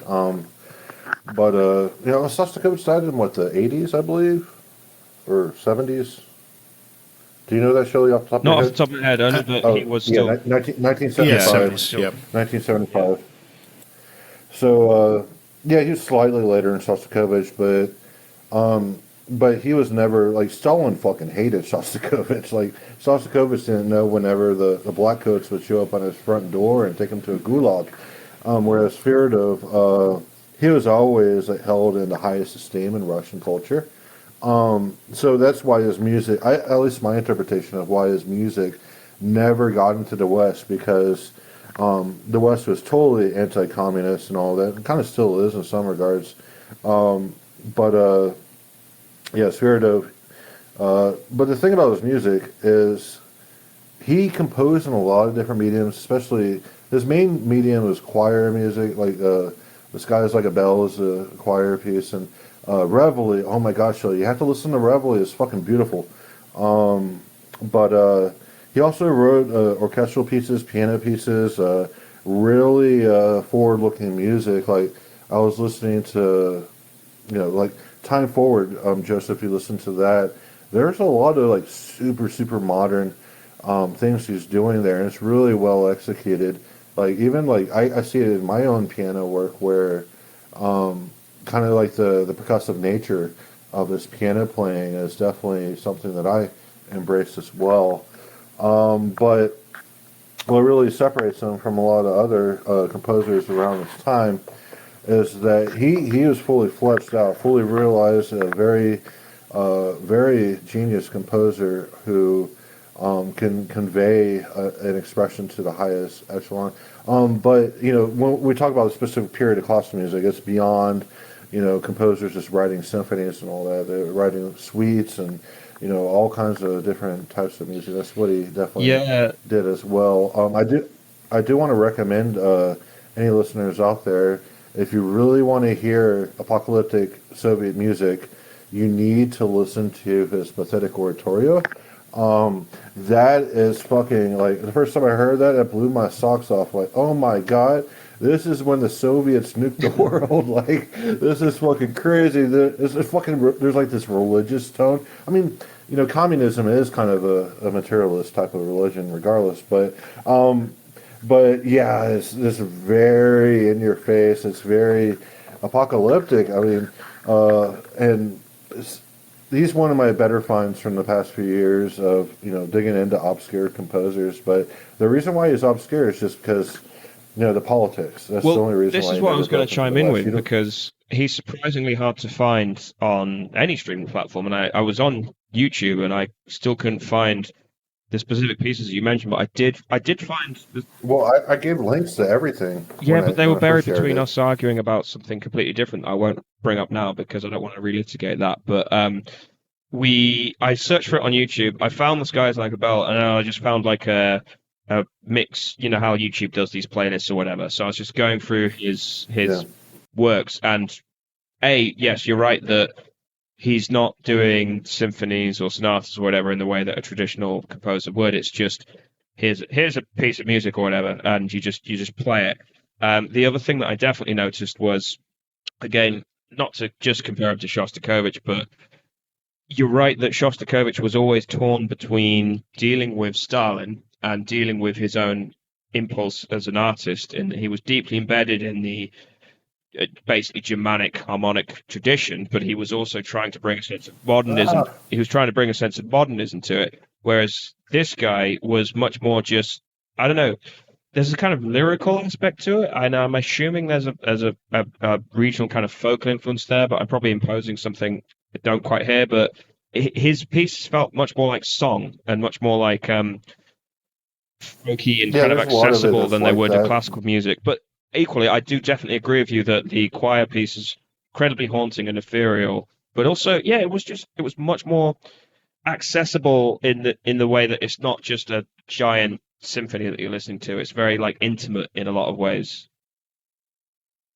Yeah, definitely listen to the Reveille. I'll resend the links so you can check that out. And I think that would be a good one to actually play in this episode as we're, after we're done talking and we spice You in get some your little music orange so there. we You're can gonna do hear what the we're outro discussing. music. Gonna make me try and track that Oh, I'm down. going to get the outro.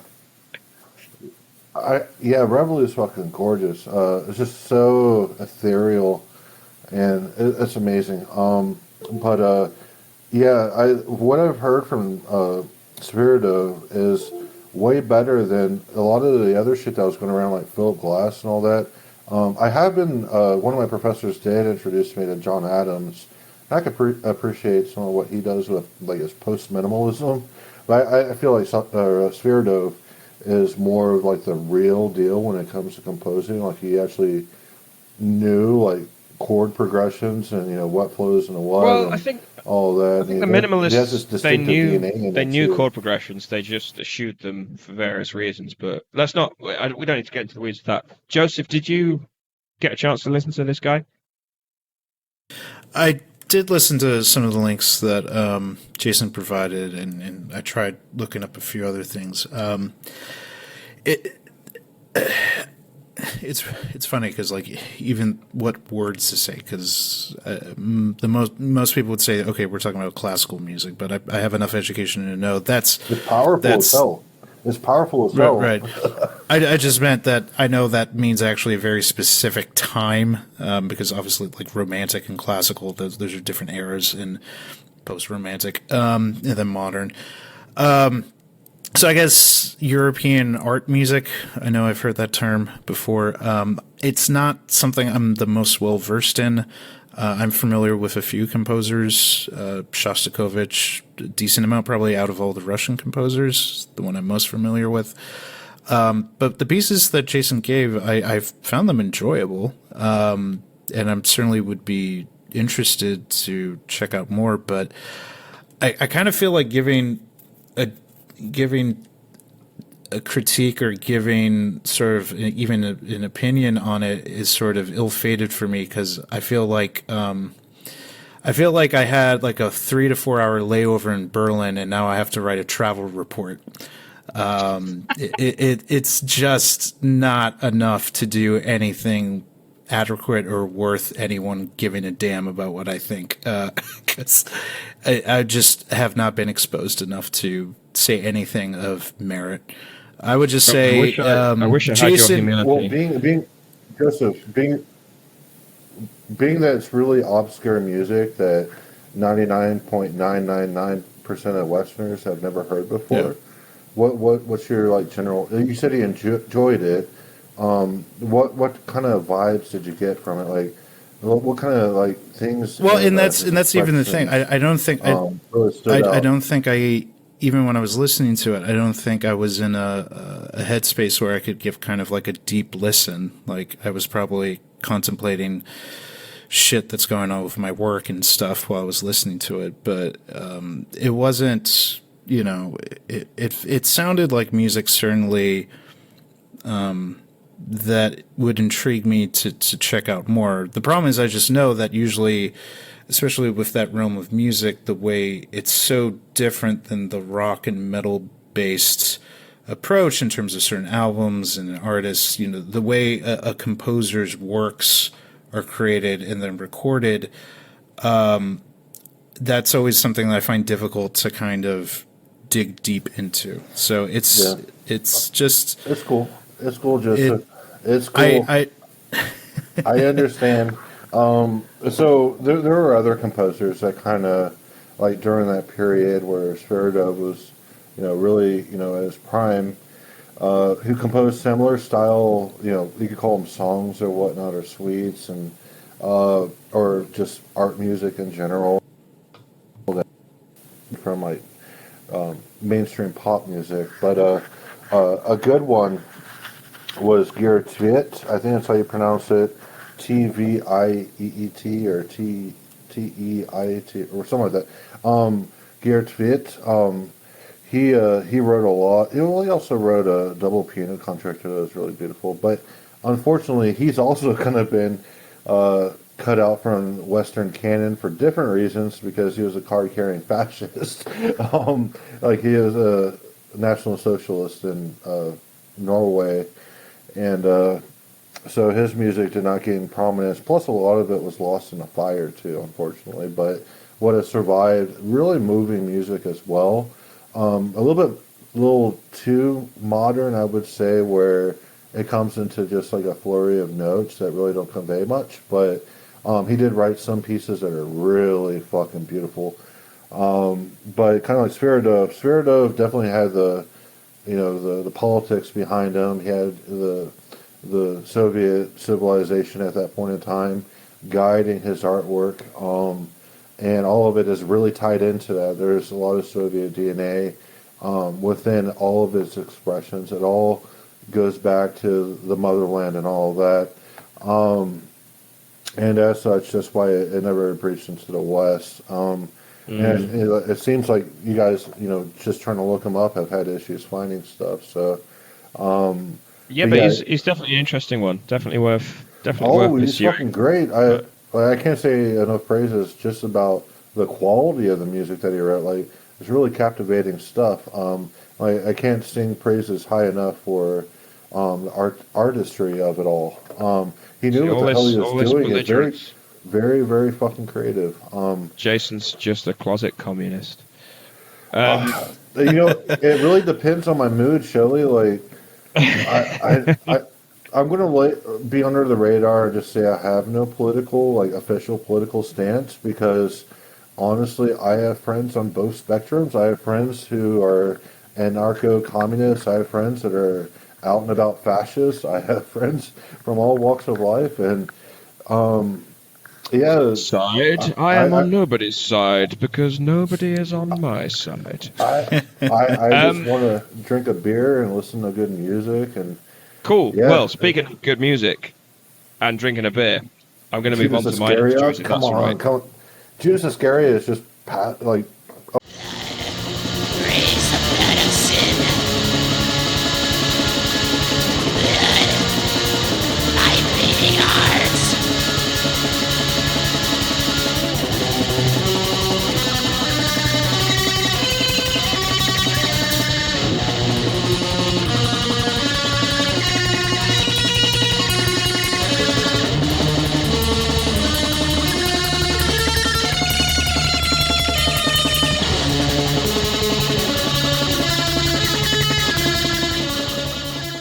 Okay, it's decent enough to not write it off, but really, all right. like, Well, can I deliver the exposition first before you? You may. So, okay, Judas Iscariot. We're talking about Judas Iscariot, and I've just been browsing over their Metal Archives page, and even that is combative. Just looking at the chronology of their releases, 2 albums in 1996, nothing. Oh, an EP as well in 96, an album in 97, then 2 albums in 1999 for some reason, and then 2 albums in 2002 with a scattering of EPs. Like, bands don't do this anymore, where they're just like, fuck it, I'll put out what I've done, and here it is. And the thing I love about Judas Iscariot is they're one of the foundational documents of basically US black metal. So prior to this, you had Von, you had Profanatica, Havohedge, and you had Absu, maybe Grand Belial's Key if you will, as well, if you want to stick them in there. But they're kind of Judas Iscariot's contemporary of the likes of Krieg. I know they were kind of good buddies back in the day, but also he's so not what you think of when you think of US black metal, which is kind of, it doesn't really have a unifying kind of theme or style, but you kind of more imagine either the grinding, very, very extreme end of what Profanatica were doing, or you think of the more eccentric avant-garde and that Absu were doing. Judas Iscariot were just straight down the barrel. I'm going to blend Dark Throne and Burzum and just remove all of the interest, just make it very, very bland production, and just do an album of just me tremolo strumming 3 chords for a bit and doing blast beats that kind of fall in and out of time constantly. And it's almost like Iljan for me in a way, that I didn't like it back in the day, back when I was a teenager and just discovering Judas Iscariot. I was like, this is boring as hell. I'd just rather listen to Transylvanian Hunger. But the older I get, the more I'm just like, actually, respect to this guy, because every album has something to it where you're just like, what the fuck was that? That was almost like a perfect melody. That was near perfectly delivered, and also the fact that it's framed by this sloppy as hell performance. You don't hear that in modern music anymore, where he's just so committed to the moment. He's kind of forgotten how to play drums. He's forgotten how to play in time. He's just delivering this music that's almost kind of working through him. And I think that's literally true to some extent, and that most of the music was improvised. Most of it was recorded in one take, and it fucking shows, by the way, with the exception of his last album, To Embrace the Corpse's Bleeding, where he was stupid enough to get hold of a drummer that could actually play the drums. And yeah, it tightens up all the sound and it makes it much more intense, but it loses that spirit. Anyway, the album that I was focusing in on, I could have picked any one of the sort of run of Judas Iscariot albums from the mid-90s onwards. But I wanted to discuss in particular Heaven in Flames, just because it kind of started reminding me of the latest Hayek album in some ways, in that it has this very dark, malevolent backdrop that's kind of grinding It's black cake. metal It's alongside cake. these. I've asked Dutch people, it's pronounced cake. Oh, okay, thank you. It reminds me of the latest Cake album in some ways, in that it has this dark, malevolent backdrop to it as well. But also, again, he pulls it out the bag in that just when you're getting bored, he'll just deliver this absolutely like spellbinding melody, where whether it's accompanied by some sloppy ass blast beat that's just falling in and out of the pocket at will. And I think on here it's Before a Circle of Darkness, correct me if I'm wrong, I think it's that track where he just suddenly cracks out this melody that's just completely spellbinding. On the one of these other albums as well, I think it's Of Great Eternity, he just cracks out and I think this is one that I Shall Become covered as well, I Filled with Where's the Passing Wind, where it's just one single folk refrain just repeated ad infinitum. It's very Burzum, but it kind of carries on the sort of the spirit of Burzum, but just with a greater degree of kind of monomaniacal rage to it. It's kind of like a melodic Iljan in a lot of ways. It's one of the reasons why I kind of wanted to get Tyler's opinion. It's a shame he couldn't join, because Tyler's a big fan of like music that's very, very minimal and very, very single-minded. I wanted to know if he would give a thumbs up or thumbs down to Judas Iscariot. Partly just because I can't believe it exists. It's like it's the original document of B-tier black metal that's so much like just non sequitur black metal was built on after this point. This was like the original Transylvanian Hunger imitation before all the other hordes kind of got a hold of it. Well, you're 100% correct on that, because usually that's why I picked them. Jason, what do you think? When we think of a Dark Throne clone, usually Judas Iscariot is the first band that comes up in, the mind. I like some aspects of Judas Iscariot. So a friend of mine, Alex, who plays in Thornspawn, he was up here recently at DFW. Through his label, Black Death Coven Records, he actually just put out a new, I guess it's a bootleg, really, of Judas Iscariot performance, and I believe Prescriptor was on drums. I believe he was. Can he play that slow? Prescriptor can't play that slow. I'm sure he can. it's one of those bands that I've known about since I was a teenager, and I've listened to it. I hadn't found moments of brilliance like he just told me, but I'll have to reinvestigate on that regard. But something that's kind of interesting. I don't. Do you actually own any like CDs by Judas Iscariot, Shelley? Yeah, I've got like 5 Judas Iscariot CDs. Doesn't he like reference like Nietzsche and all that in the book covers and all that? Yeah, yeah, he does. Yeah, Especially Die Dying Light. yeah. So he definitely has at least a interest in philosophy. If you, Well, you the know, band used to be called Heidegger. I won't oh God, elaborate on why. I fucking hate object-oriented ontology. I'm sure that's sorry, why he but changed the name to Judas Iscariot. I'm sorry, but any phenomenological framework that tries to explain everything within itself is fucking bullshit. So that's not a big fan of that school. But glad he changed his name from Heidegger because that's need penicillin after that. Like one of my professors, she gave me this paper that written by a professor out in China actually about the existential negativity of Schopenhauer, as an incorporation of Eastern thought, and how the Eurocentrism of Schopenhauer like misinterpreted the Eastern meanings of like negation and all of that. But he pulls in existentialism and Heidegger and all that, and that stuff didn't exist back when Schopenhauer wrote all that. But yeah, I thought the paper kind of missed the mark in that regard. And I'm not a fan of Heidegger. I've tried, and I'm really glad that So, he is.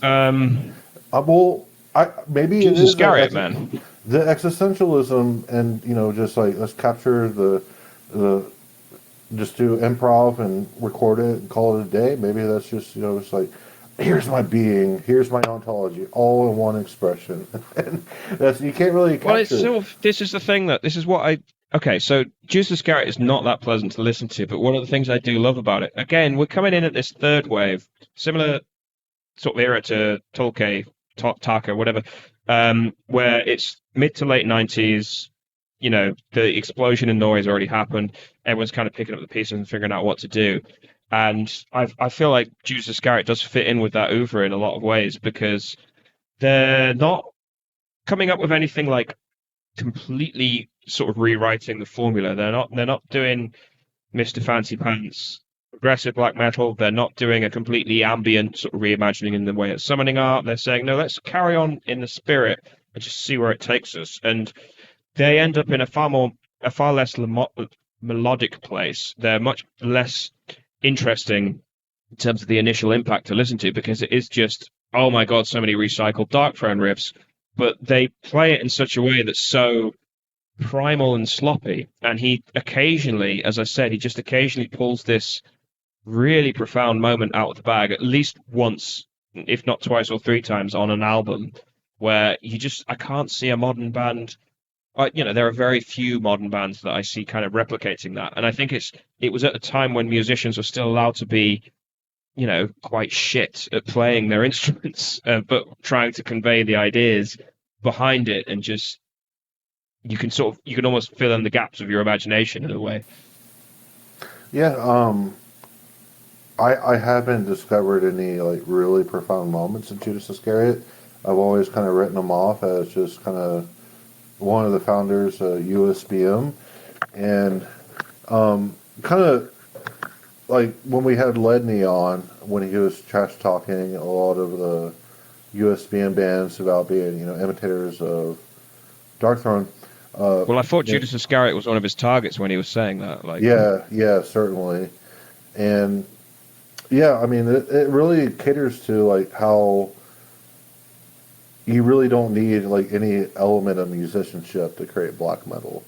Now you can find an element of like surprise. Like I actually have something really cool to express, within all that noise. But with the Darkthrone style of black metal, Darkthrone did it the best. And the imitators who capture the style, like they it's just they don't have like the forethought, the imagination, and the idealism that Darkthrone had. Like when Dark Well, Throne it's something we often forget as well. Is the Norwegian guys were really good musicians even at the time. Like Dark Throne, obviously, Soulside Death Journey is a Metal, great yeah. technical album, but even Varg, obviously the guys in Emperor, even Iljan, he was a really good musician. Like the Thou Shalt Suffer stuff, okay, it's quite sloppy as hell, but he's not free chord guy. He knows how to fucking handle a guitar, and it's very expensive to those who can afford it, cheap to those who can't. But it's yeah, it's something that we often forget about black metal in that sometimes you kind of have to know how to the rules in order to break them in a lot of ways. Anyway, sorry, Joseph, do you have any thoughts on Judas Iscariot? It's always weird with the U.S. scene because it feels like it was a little pushback compared. Like I almost what would be called like the third wave in the U.S. scene. I kind of just assume is the American second wave, just because it feels like things happened later in the States. Specifically, Judas Iscariot, they're a band, I mean, certainly back when I was in high school getting into black metal and even heard that black metal was a thing in the States, I remember, I think one of the few CDs of theirs that I could find was Heaven in Flames, so I definitely have that somewhere. I enjoyed it, but it never, I think, particularly wowed me. And, to be perfectly honest, I think things like Leviathan and some other bands grabbed my attention more. And even more contemporaneous to Judas Iscariot, I think Krieg always kind of got my attention more. But certainly, I think very competently transplanting Dark Throne and Burzum into, his own imagination. It sounded a lot like those two bands. Well, sorry, not to interrupt you, but reading Daniel Lake's book on USBM, you really get the connection between Neil Jameson, Krieg, and Judas Iscariot. Oh, yeah. 'Cause I think they were buddies at the time, but Krieg took a lot from Judas Iscariot, and by extension, that whole kind of I don't want to sort of call it depressive black metal, but that's essentially what it was. Like Leviathan, Zasfer, I Shall Become, bands like that. They took a lot from Judas Iscariot as well, because Neil Jameson was quite a good networker, come promoter, who was kind of very good at sort of foregrounding the artists that he really loved, and Judas Iscariot was one of them, who kind of transported that Norwegian style over to the US in a lot of ways. Yeah, no, I wouldn't disagree with that at all. I mean, even just looking through Metal Archives, you can see that, Akhenaten, or, Andrew Harris, that he was very interwoven with Krieg for quite a while, and particularly played on the album that really got me into Krieg, which was The Black House. That was the one that I latched on, in particular because that was the time I was getting into black metal. But yeah, I don't have a wealth of things to speak about with Judas Iscariot, just that Heaven in Flames I definitely think is probably one of the more standout albums in that band's discography. I think it's a good one. The first track does really grab you by the ear.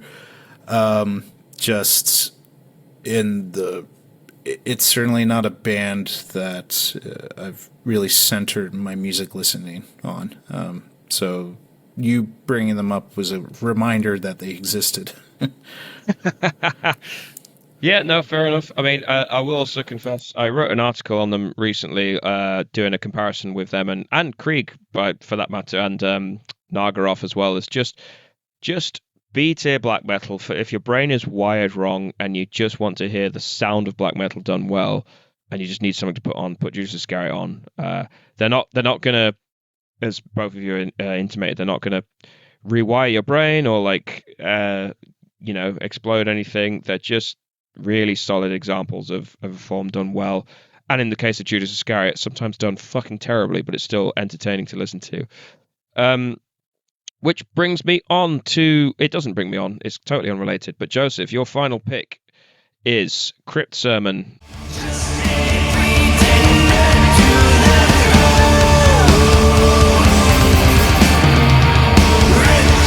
Disciples on my counsel.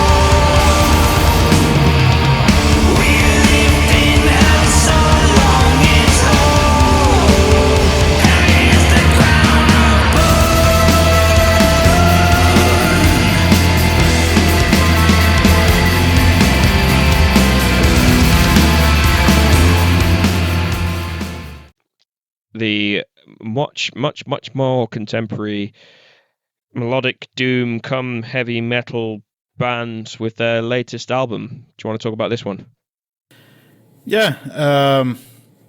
Again, Jason, apologies. I did not think of these lists at all in terms of extreme metal. All three are not necessarily extreme metal. I was just thinking of metal. So I mentioned before the contemporary, events that was made because of Paul Di'Anno dying. And even there, I kind of regret we didn't talk too much about Di'Anno himself. But I think he's an interesting figure. But then Typo Negative, because that was sort of the seasonal pick, because every time this year I listen to Typo Negative. And then this one being that this is probably my favorite album of 2024, at least so far. I am a huge epic doom metal fan, in particular early Candlemass. That is a absolute cornerstone in my appreciation for metal. I think when weird setting for it, like I'd rather have a medieval castle somewhere in Europe, but when Candlemass came over and played all of Epicus, Doomicus, Metallicus in Philadelphia, I practically wept. I worshiped that album from note to note. And this band got on my radar with their first album, just because I rarely hear, I think it happens more often, but especially like about a decade ago when they started, hearing epic doom metal from the States wasn't a super common thing. And hearing it done well and with a voice that kind of caught my ear was really something. So I've been following them ever since then. Their second album, I think in 2019, when I was writing for Visible Oranges, I put that as my second favorite album of the year. And then this one, yeah, I think they've topped that. There's the other thing is, which I really do love finding a band that is not extreme, is that having songs where I can, without a lyric sheet, generally make out the lyrics. And when the lyrics are actually of a good enough quality that it's sort of a magical moment, hearing powerful lyrics and hearing them within the moment. In the same way that I can remember hearing like Metallica or Iron Maiden or a number of bands. And I think Brooks Wilson is a fantastic lyricist. And it shows a lot in this album. One of my favorite lines of anything this year, he says, where is it? It's in the first song. We're chained and bound, tied to the ground, prisoners in our own citadel. I'll die with my eyes open wide just to get a good look at hell. And the way he delivers it, he's so emotive with his voice. He feels like, to me, in some ways, like a rebirth of Ronnie James Dio. I feel such a Dio connection. I often think of, especially the last two albums, very much in that. I mean, we remember when we did the 80s one, I'm clearly a fan of the Dio era of Sabbath, and I feel like almost more than anything else, this is tapped into that, as well as Candlemass. So certainly I would recommend this album for anyone who is a fan of that epic doom, Candlemass, Ronnie James Dio's career. This will fit right in your wheelhouse. A contemporary band who I hope will have a lot of glory in the upcoming years. Yeah, so I remember when the first album, Out of the Garden, came out. I think I came across it in a zine that was recommended, like a print zine, Codex Obscurum. I don't know if anyone remembers that, but because it's a Dark Descent release, I believe. Yep. But it was like the token sort of heavy metal release from that scene. And I do remember Out of the Garden being like, yeah, basically this is everything I love about Candlemass, and just, yeah, revamped for a kind of slightly more modern audience. I remember being a bit ambivalent about the second album, but the Stygian Rose, like, concur with everything you've said, definitely around the Candlemass comparisons, definitely the Dio with the vocals. He has a rougher, kind of distorted undertone to his voice, where he does carry these melodies, but it's not kind of metal crooner Dickinson Halford sort of screeching. It's much rougher, more powerful or barbaric in a lot of ways. And I believe I reviewed this album for the latest Metal Legion magazine, not to plug, but TM Metal Legion by the latest Metal Legion magazine. I think I reviewed this one very, very highly in that, because I've been listening to Crypt Sermon since their debut, and definitely concur that they're one of the stronger kind of contenders of heavy metal in general.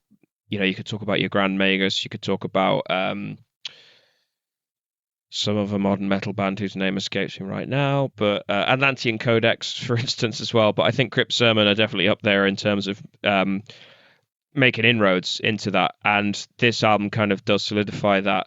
And also, during reviewing them for Metal Legion, I just got to looking at their lineup, and I believe they've taken on a keyboard player, which they did not have prior, who was in a band called Obsequia, who are this really awesome, like, medieval, folk-inspired black metal band. But don't just ignore everything I've just said.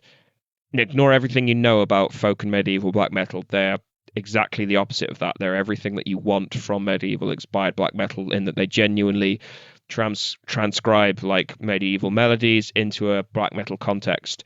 And I was really interested that this musician, who a little bit like Wardruna, they're a band, but they're also kind of music scholars and archaeologists in a way. I was really interested that he joined Crypt Sermon and started delivering keyboards here, and it does lend a real kind of symphonic layer to their sound, which is really, really interesting. But I also want to see it developed more on their next album as well. Like here, it's in its proto phase, and it's really interesting to see if that will sort of develop over time. But yeah, sorry that we're discussing it so late, but really strong pick in terms of new contemporary albums. Yeah, no, I'm really glad to hear it's resonating with you as well.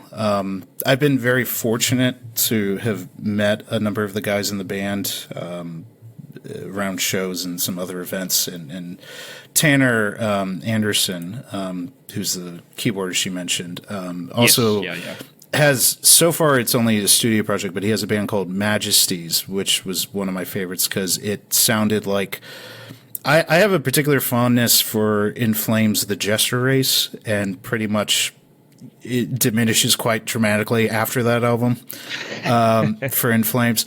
But I truly adore that album, and I've never really heard a band like take up the mantle of that sound. And their album, I forget the full title, but is a perfect kind of like continuation of that sound. And I was just really amazed by it.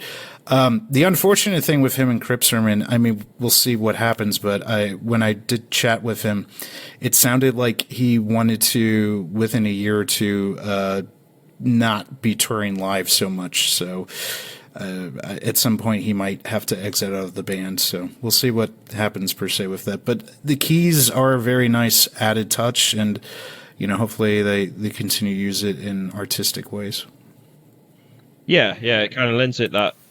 Well, I thought it was boring as shit. I didn't make it that far into the album. I was just about to say something more positive, and I was going to be handing off to Jason, but no, you go ahead. Go on, Shelley, Jason. I understand the approach you're taking. It's like, well, there's some potential here, and perhaps they'll weave something interesting on the next one. But no, this is just fucking wallpaper. Phrygian wallpaper. No, Jason, no, I understand it's definitely not your bag, but it's. Do you like early Candlemas? I think I know the answer to that, but I can stand it. Like Epicus, Doomicus, and all that. It's okay. Like I can tolerate it. It's not my wheelhouse or anything, but I'm not going to exclude you from talking about the album. You're absolutely entitled to your opinion, but I was just trying to contextualize the orientation of your critique, I suppose. Anyway, sorry, continue. I'll stop talking over you. No, I really didn't find much that was special. Granted, I was working while I listened to it and didn't really sit down with it, but it just kind of sounded like wallpaper. Nothing that really stood out to me. I can definitely tell the musicians involved are, they're talented. They operate within very known forms of, not even extreme metal, just just metal in general. And with that, it's just there's nothing like special about it. There's nothing that really makes it stand out. And I heard you guys talking about the keyboards. I don't even fucking remember the keyboards. Like it was just wallpaper to me. Like usually, if the keyboards are interesting, I make a mental note of that. But in this case, I did not. So yeah, it's nothing burger experience for me. I'm sorry, Joseph and Shelley, that you like this band quite a bit, but definitely not up my alley at all. No, you have to apologize, Jason. I knew what your opinions would be. I don't need your affirmation to like music, but I was just interested to know the context of it because you described it as wallpaper music, and I was like, that's the one thing I wouldn't describe Crypt Sermon as. I describe Judas Iscariot as wallpaper music, certainly, but Crypt Sermon is like, I find a lot of that kind of heavy metal quite annoying because a lot of it is quite annoying, but I feel like Crypt Sermon get it right, but it's really in your face and it's really like up in your grill. Well, it's Phrygian So I modes find it of really hard Phrygian to tune it out. Yeah, if you like those Phrygian scales, they're definitely in it. So it has that. Okay. But it's those scales that make the music, my guy. It's Fair enough. Not scales. I mean, I know what you mean, Shelley, in terms of the wallpaper thing. I mean, it was sort of like what I was saying with the clean vocals is that when you have a really loud, clean metal singer, it's a little hard to just kind of let that run in the background. Like it's either going to hit you well or it's going to annoy the fuck out of you. Like it's not like it's not ambient in any way, shape, or form. Anecdotally, this is many, many years ago, but I been out for a night out. I had a bunch of friends staying over that I don't often see very often. They're all staying at my place, and in the morning, we're all pretty hungover, just sort of sorting ourselves breakfast out. I was playing some music, and none of them are metal guys, by the way. I'm the only metal guy in the room, and I start playing Electric Wizard because they're like the bridge between metal and not metal, and they're like, oh, I like Electric Wizard. Yeah, they sound like Black Sabbath, blah, blah, blah. I was like, have you tried this band? And I put Candlemass Nightfall on, and some of them were like, oh yeah, I like this. It kind of sounds like Iron Maiden. Some were like, can you turn it down a bit? Can you turn it down a bit? And I kept turning it down to the point where it was sort of almost at the lowest that it could go. But the vocals on that album are so intense and abrasive that it was like, I could basically put it on mute and it would still be like bellowing through the room in a way that, I don't know, fucking Judas Iscariot, again, just because they're on my mind, was like, that sort of presents a sort of form of ambience, even though on paper black metal is more extreme than Epic Doom. But yeah, it's just that, to your point, Joseph, that style is just, it is full throttle. Like, yeah, no, I mean, it's pretty funny. But like, can you keep on turning it down? And you got to like level 2 volume, but the vocals are still peaking. They're like, yeah, God, that's too like, much. Yeah. I'm a The one interesting thing with Brooks is, which maybe said something a little different. The other thing is with the lyrics. I think he has, if I remember right, I was listening to an interview with him. I think he has a bit of a background in like religious or theological studies. So when the lyrics do tap into that, as someone who has a background in that myself, it feels pretty genuine. Like the religious and occult references making, like they all feel real. Like it's not just entirely imagined, at least real in terms of like they have a historical context. But also with his voice, I think he's done country music before. So with his timbre and kind of enunciation. Jesus H. Christ. We're talking about a guy who's done country music. Is this Jeff Walker? Well, there are metal musicians who like country music. David Vincent? David Vincent. Oh my goodness. Doesn't your buddy like him as well? Which buddy? What's his name? The first guy you had on Necropolis. Jesse Jolly? Jesse Jolly, yeah, he's a big Dolly Dolly Parton fan, isn't he? Yeah, because he views her as patriotic, though. I mean, That's kind of politics seeping into his, music there. But I mean, country music is American folk music in a way. Yeah. it is. But yeah, I never want to listen to it ever. But yeah, Jeff Alrighty, Walker from Carcass did a country album. And he's not an American. Something I never want to hear. He's from your house. He's from your house, It's Phil. from my house. Yeah, Jeff, cut it out, mate. Cool. So just to wrap up as well, Tyler's picks were Massacre, Enjoy the Violence, Burzum, and Prong. What the fuck was the name of the Prong album? Beg to differ. Beg to differ. I listened to it once and I was like, it's boring thrash. Well, it's crossover, so you have to... It's crossover, yeah. To be fair, it has its place amongst the sort of Ex-Horder, Cro-Mags kind of hardcore scene. It's you can pretty also good, see but the groove metal seeping into it, though. Yeah, Beg to Differ kind of surprised me as his pick. I enjoyed it. I mean, that's an album I don't think I've ever listened to all the way, but after throwing it on, I was like, oh, this is kind of like post-thrash beginning of groove metal. Like you can definitely hear kind of like late Metallica and some other Anthrax definitely in it. and even that it was era, interesting to some extent. Right. Yeah. Yeah, no, definitely. And I think... Well, that album came out, I think, the same year as Pantera. Yeah, it was like 1990, 91 or whatever. But I think Tyler has a lot of time for that era of...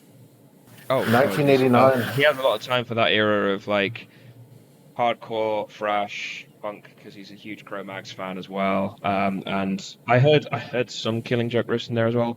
But the reason I was being very kind of generic with that is because I don't have time to discuss them in detail. Sorry guys, but we've discussed Burzum at length. We've discussed Massacre on a tier list as well. We haven't discussed Prong at all. We'll have to save them for another time, but I do want to unpack them at some point. Maybe we'll do another one of these before the end of the year. Shelley, I understand you have to listen to some Ghosts with your wife, so feel free to end the episode. No, my wife will be listening to Ghost downstairs. I have to go upstairs and listen to Judas Iscariot and masturbate quietly. That's how we conduct the business. Keaton. That's how we discuss. That's how we conduct the business of our marriage, Jason. Joseph, Anna Keaton was the pharaoh who made all the Egyptians worship the sun. Right, who got rid of the old gods. Yeah, he was like, no, you worship the sun. Yeah, I think that lasted 1 or 2 reigns, and then that was it. Yeah, then they reverted back to normal. But I know it's my fault, but I'm not even thinking about how I'm going to fucking edit this. Jason, you started by hosting, but I'm gonna grab the reins. Jason, thank you very much for joining your own podcast. It's been amazing to have you back. It's been surreal. It's been fantastic. Yeah. Love your input. Yeah, Shelley, I'll try to be on when school allows, but obviously, you've been to philosophy grad school and you understand the sheer amount of fucking reading and all that you have to do and projects and it's working. We don't call it grad school in the UK, but yeah, I definitely understand the demands that it places on your time. But it's really great to have you back, and we will endeavour to do more episodes. A bit slack lately, just because I've been quite busy myself. But I think just hanging out and chatting is a really good format. And Joseph, awesome to have you back. Really great to have some picks and have your input. Thank you, Shelley. Thank you, Jason. You're welcome, cool. Shelley. And to play you out, we'll have whatever weirdo composer Jason picked. Can't pronounce his name, but enjoy. Sviridov.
I can't take this one enough. The big up teeth, even to put their throat up the nose or top of vein. No